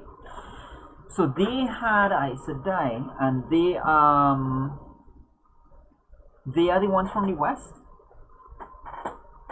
They're the ones that, yes, they're the ones that had channelers on leashes, and they were the ones who ruled Falm at the time. Oh, and they beat the shit out of the White Cloaks. Yeah, they beat the shit out of each other. Seems strange, though, because the White Cloak army really isn't that large. And from what you remember seeing of the Shachin, they are strictly disciplined army, and it's kind of surprising that, coupled with the one power, that they would lose a battle like that. So the Wait, I thought you said they won. So the White Cloaks won? The White Cloaks won. Yeah, I made a mistake. The White Cloaks won, but they lost 3/4 of their army. Oh, okay. So it was a The Pyrrhic. Shanshan, by all reports, have been driven back into the sea.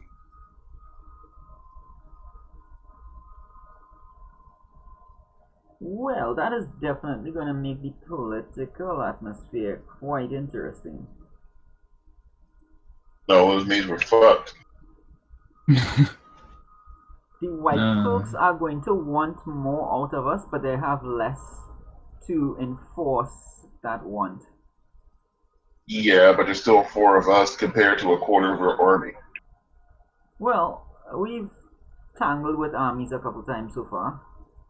Yeah, there are always more rocks, sure. Yeah, there's no Linda Rock. Just gotta lead all the White Cloaks into a passage. Oh, we've got passes. You don't know. I can write up a whole bunch of beautiful signs and say, dark ones over here, and lead them to a trap. Hey. You just draw like a cave entrance on a wall, paint it in, and they all just run into it. You don't know which of the White Cloaks lived and which of them died. Yeah. Okay. Except we totally know that ones that have already been characters in this story before totally lived. Yes, that's true. Well, they might have some plot armor, maybe. I'm just saying, narratively speaking, it wouldn't make sense for that not to happen. Well, that may be true. But my point is that the point is that you don't necessarily know if your names have gone to the top of the White Cloak hierarchy, right? So, Right. 3/4 is a lot of people to be dead. Yeah. And that might mean that the people who know about you have died. Yeah. Because I do believe, were those guys not on their way somewhere? Yeah, they were. Were they not in a? They were in a hurry. I think that's couldn't why wait they around, made the deal in the first place. They were leaving town, yeah. They were definitely leaving town, but we were pretty desperate to go the opposite direction that they were. So I don't know if we paid much attention to where that was, as long as it was the opposite of where we were going. Right. Well, it's conceivable to think that that's where they were going.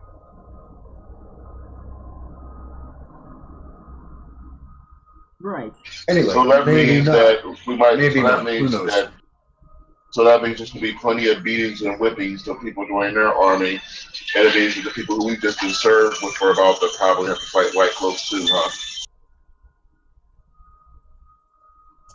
I don't know exactly if you're going to fight White Cloaks or not. It kind of depends on what you guys decide to do. But I don't know. You guys are army killers. I know that. No, I mean, but the White Cloaks do oppose the people who we are currently allied with, right? Oh, who are you allied with right now? The Chaldeans? No, not in particular. I mean, they don't like the White Cloaks, and the Borderlanders all usually have an Aes Sedai advisor, so they're immediately suspicious of the Borderlanders because of that. But they're more concerned about people who use the One Power.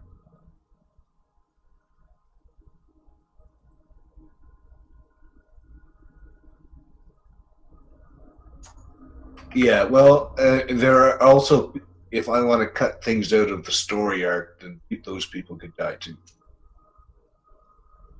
But anyway, is there something you guys want to do before your month is up? We'll say, for the last 2 weeks, you guys have just been intermingling with the army and being thrilled that you're still alive and Yeah, pretty much. Going to visit the camp followers and stuff like that. So it comes up to the end of your month. Everybody gets 5 gold pieces. It doesn't seem like so much anymore, does it? Yeah, I'm looking for a quarter of my shield. Yeah, you guys definitely, they got their money's worth out of you guys. Oh yeah. And you guys get some magic weapons out of it. That's true. Some people might even say they saw us coming. Maybe. So, my dagger is plus 20. Is it plus 2020 now? You say plus 28? What? So. Sorry, Not, huh? I don't know. It's plus 28. My dagger is Slayer 2012 Trollocs, right? Isn't it 2020 Trollocs now? Oh. Oh, okay. I'm about to say, what the fuck? I mean, I don't know. If you left the Borderlanders, you could probably say that. Wait a minute. Hold on. Nope. It's still the same amount of dead Trollocs with your dagger. Because not once did you say that. No. It is still the same amount of dead Trollocs. But not once did you use a dagger to cut any of the rope or anything to make the catapult. The dagger had nothing to do with this victory. No. You could say Chadwick, the Slayer. Okay. 2,000 Trollocs. Yeah, that's true though. This is actually Dolan White's dagger, so even if Dolan White didn't do it either, so. Yeah, fuck that guy. This is no fucking Chadwick's dagger. That's right. Scratch it out. Scratch the name out. Scratch your own name crudely on the other side. Chadwick, a man should not go around giving himself extra exploratory titles. I don't know. Somebody else has to give it to you? Look, you do not see me going around adding words and names and titles to my name. Well, What? sure. You can be like Crimson Slayer of 2000 Trollocs, right? Crimson Claw, Lord Rider, First Rider. What do we slipped in there? Also, it's a Slayer of 2000 Trollocs. Yeah, that sounds perfectly fine to me. So, while you guys are in amongst the camp followers and stuff, songs have started to be sung about you, and some of the gleemen who are traveling entertainers have written poems and things like that about you, and you guys' names are really starting to get out there. The guys, are formidable people indeed. Yeah, that's right. The guys. Yeah. Forgot we were just called the guys for a minute. So, is The there morale in anything? the army would probably be really high right now. Oh yeah, everyone, and this is all really great. All right. Unfortunately, I rolled a 20 on whether or not I was going to go up and sing. Oh yeah. So I'm totally drunk and start singing "I Will Survive" along with the bards. Okay, I don't know if any of them were singing that song or not, but I only hear half of the song, thank God.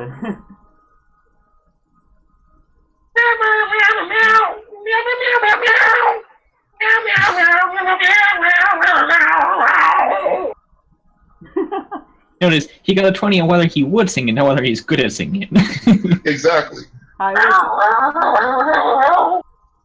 Highway to the danger zone.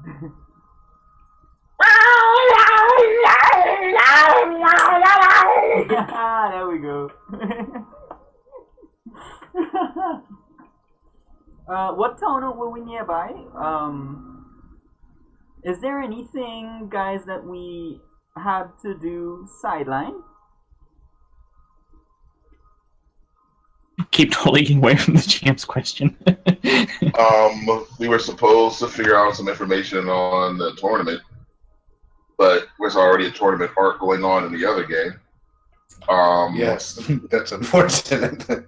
It's going to be different, but yes, there is definitely overlap happening. My tournament arc is going to be short. Nah, there's a tournament. There's still the horn of some horny dude, Goblin Ball, and then of course we got all this real shit popping up with armies and Trollocs. And I don't know, man. We ruined a whole lot of shit recently. If we got spotted at all, we are definitely on some dark dude shit list.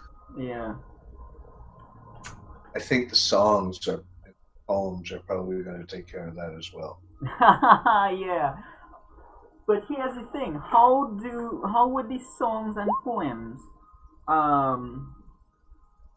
like I assume it would do something towards helping us be, like maybe there's a way to leverage that to get information or to get a heads up on this the search for the horn. What do you guys think? Well, we officially have a name, you know. When we go and say we are the gas, it will mean something. Yeah.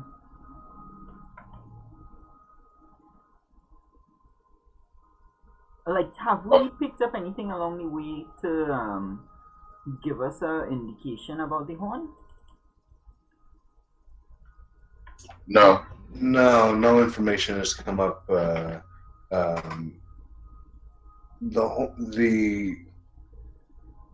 Okay, see you later, man. Yeah, see you later. The oaths had to be sworn in Ilion, so after that they have to spread out from Ilion. Yeah. And considering the distance, you haven't met any hunters yet. I mean, I'm sure there's probably a bunch out there, Yeah. but you guys haven't met any yet, and that's not the concern for these guys. That's more akin to looking for a myth. So when the month finishes, do we still have the option to go and swear the oath and start hunting? Or was that a specific ceremony that we missed? Can you say that last part again? When the month is finished, do we still have the option to go to Ilion and swear the oath and start hunting for this horn? Or was that a specific ceremony that we missed? Yeah, well, I mean, you're supposed to swear in Ilion, okay, and then go out. However, you kind of talk about this, and some of the other guys say that there are people who haven't gone anywhere near Ilion, and they'll say they're hunters for the horn. Nobody really knows. There's so many of them. You just go in, and it's just ceremony. So you don't have to go back and take the oath, really. I mean, you could just say you're a hunter for the horn. You can just say you were there. I mean, it's not like anybody's keeping track.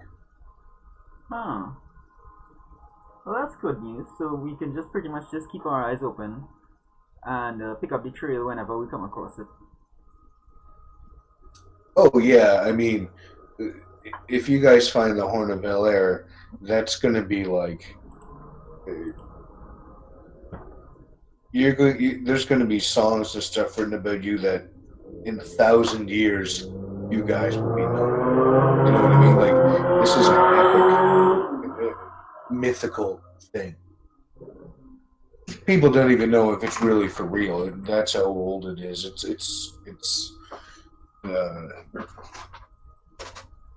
Well, obviously, we don't want to make the decision with only 3 of us. But what is Lieutenant Beta saying about the next mission his troops are going on is? They don't have any orders at the moment. They're going to return to Saldea and Meridon, I think is the capital there, and we'll get our orders once we get back. There'll probably be like a little bit of a downtime, and then we'll get new orders. All right, so we're not making any decision on whether or not we're re-upping for a month. Well, maybe not yet. Yeah, maybe not yet. I guess we'll have to think about it a little bit. Then again, we also can figure out lead on the slave trade. Oh yeah, that is something we can look into. That's probably the best thing for a small group like us to look into is the slave trade. First off, who in the hell can tell wielders where to go, much less sell them? So we got to figure out who's capable of doing that, and then get a beat on the slave trade and cut it off. I feel like that's what we need to talk to the refugees about, because there's some place in here that they were being smuggled out of, right? Yeah. And by in here, I mean this side of the Blight. All right, Yeah. we got about 15 minutes. Let's do that real quick. Talk to the refugees, see where the slave camp is, and then decide whether that's our mission for next week. Okay. Lieutenant Beta, may we speak to the refugees? We believe they have some information that we can take care of while your man will relax and get ready to continue protecting us. Yeah, he says that's fine with me. They are over. Say they're all up here, and they're looking better. They're looking well fed, and looks like they're having a good time, enjoying the revelries. Some of them, they still have that look in their eyes, but they're starting to relax.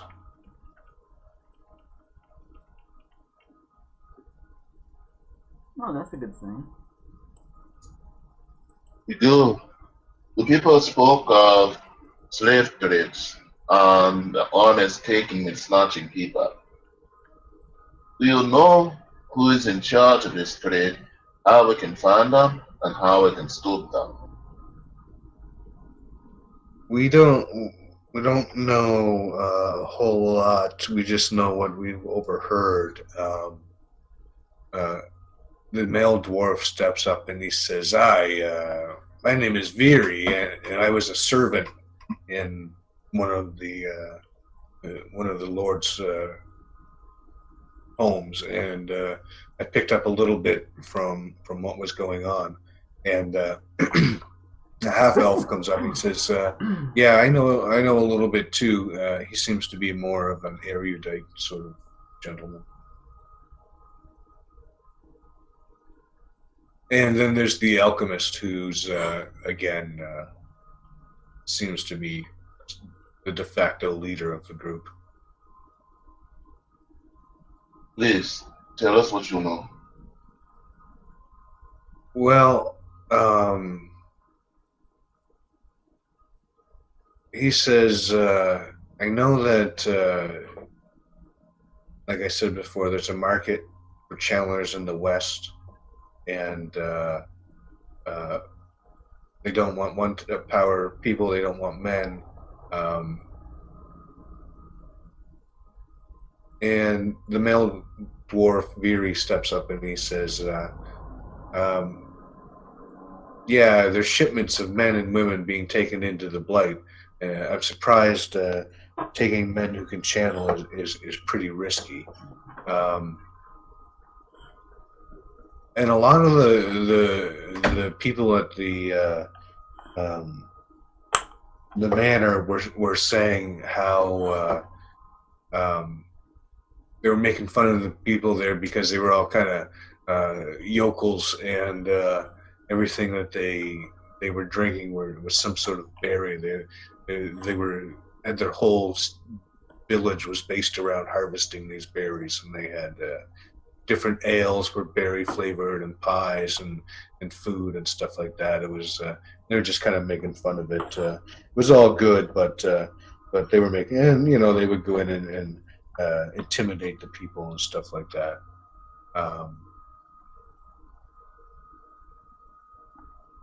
The berries. So they were taking people from the area that grows these berries. They weren't taking people from that area. They were camped near that area. Because you can't just, there's not a village full of channelers. Channeling is pretty rare. Okay. Which is why they're, in such high regard. What race are all these traders?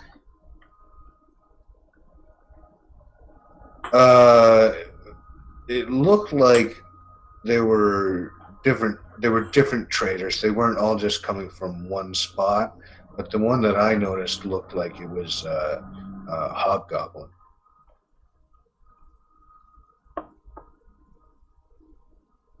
That's something to start with. One of the half elf comes up and he says, I heard someone say it was in the south of Saldea along a river, and that's how they got. That's how they shipped people in, was on the boat. So they're not just taking it from this continent; they're taking it from elsewhere as well.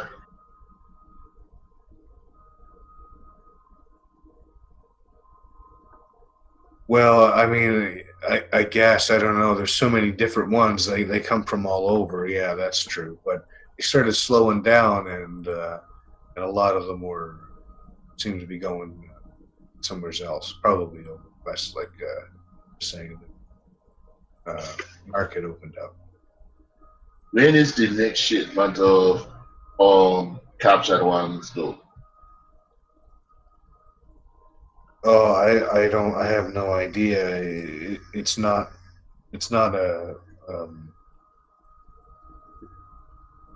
repeatable thing on you know what I mean? It's pretty sporadic. Channelers aren't easy to capture, if you know what I mean. Where's the place where you see them dock when they got off of their boats?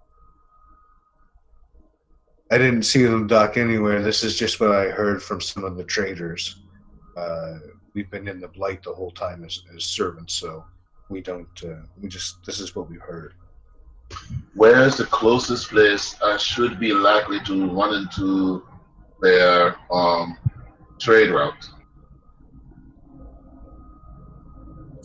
I don't know. I haven't. This is as far as I've ever been outside of the village. Now, correct me if I'm wrong, but the Saldea River, it's not far from here. We can just follow that all the way down. I suppose we can find some place that shows lots of berry wine, and maybe there we will find our answers. The human female, the one that was one of the ones that were in pretty dire straits, says This is going to sound crazy, but one of them I heard saying, as he was raping me, that Oh. where they were was guarded by giant ants. Well, they do know a place that was being guarded by giant ants.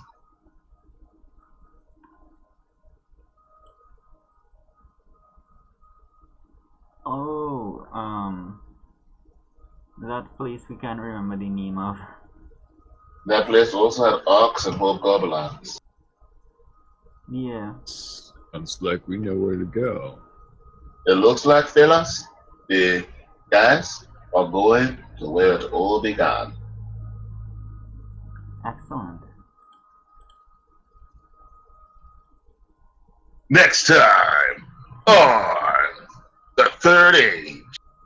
Bum, bum, so, yeah, you guys, it's July 30th according to the calendar, and your contract is up. You've been given your money. You've been allowed to keep whatever you've got from the army for your exemplary work, and the world is your oyster. Okay, Lieutenant Beta, it has been an honor and a privilege. If you guys ever need anyone slightly expendable or something very impossible, you know you can always depend on the guys. Says thank you very much. You guys have been more than fantastic to work with, and you've saved our asses. You guys are heroes as far as we're concerned. If anybody has anything to say about you guys, tell them to come to me. Thank you, sir. Mortar and Pesta, you boys are the best. All right, boys, thank you. And he gives you, handshakes, claps on the back, and gives you a flask of dwarven spirits. Gives each of you a flask. He says, our pleasure, boys. Thanks for everything, and stay alive. Peace favor your sword. Excellent. I walk up to Tomas and lick the top of his head. Then I chew it a little bit, and then lick the top of his head again. He says, thank you, brother. It's been an honor to meet you. And he gives a bow and steps back and doesn't look like he wants his head licked again. He's all mad. It was a really wet one. Man, I'm sorry. I forgot the other guy's names. You hung out with Mortal Pesto and Tomas the most. Yeah, and they're all there, and they're shaking hands and clapping backs, and Lieutenant Beta gives Braddock the fucking hand to the forehead thing, and everybody's Salute. good. Salute, that's what it is. Hand to the forehead the thing. tip of my tongue. I'm gonna walk up. It's on the tip of my tongue. And everybody's everybody's having a good time. I'm gonna walk up to Lemmy and hand him one of my darts and hug my sister goodbye and give her a tip that there may be some underground rebels really soon in the city where the White Coast just took over.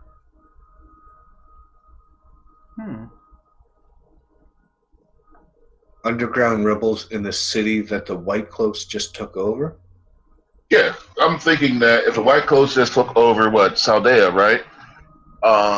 There's going to be some people there that don't like it, and those people are going to be wanting to look for discreet weapon. Okay. It was Falm. It wasn't Saldea, but yes. Sorry, Falm, but yeah. Sorry. Yeah, okay. Sister, I know this is fooling on deaf ears, but be careful. Don't worry, brother. I've got Lemmy to look after me. And she gives him a hug and then gives you a hug and says, thank you. I can't thank you enough. Thank you so much.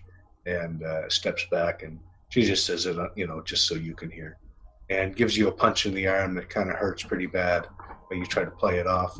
And her and Lemmy leave, Lemmy turns around and looks at you, and kind of tilts the dart in your direction as to say, thanks and all that kind of stuff. And he's got a smile on his face, which is something that you haven't seen for a long time. My mouth drops open, and a tear comes from my eye.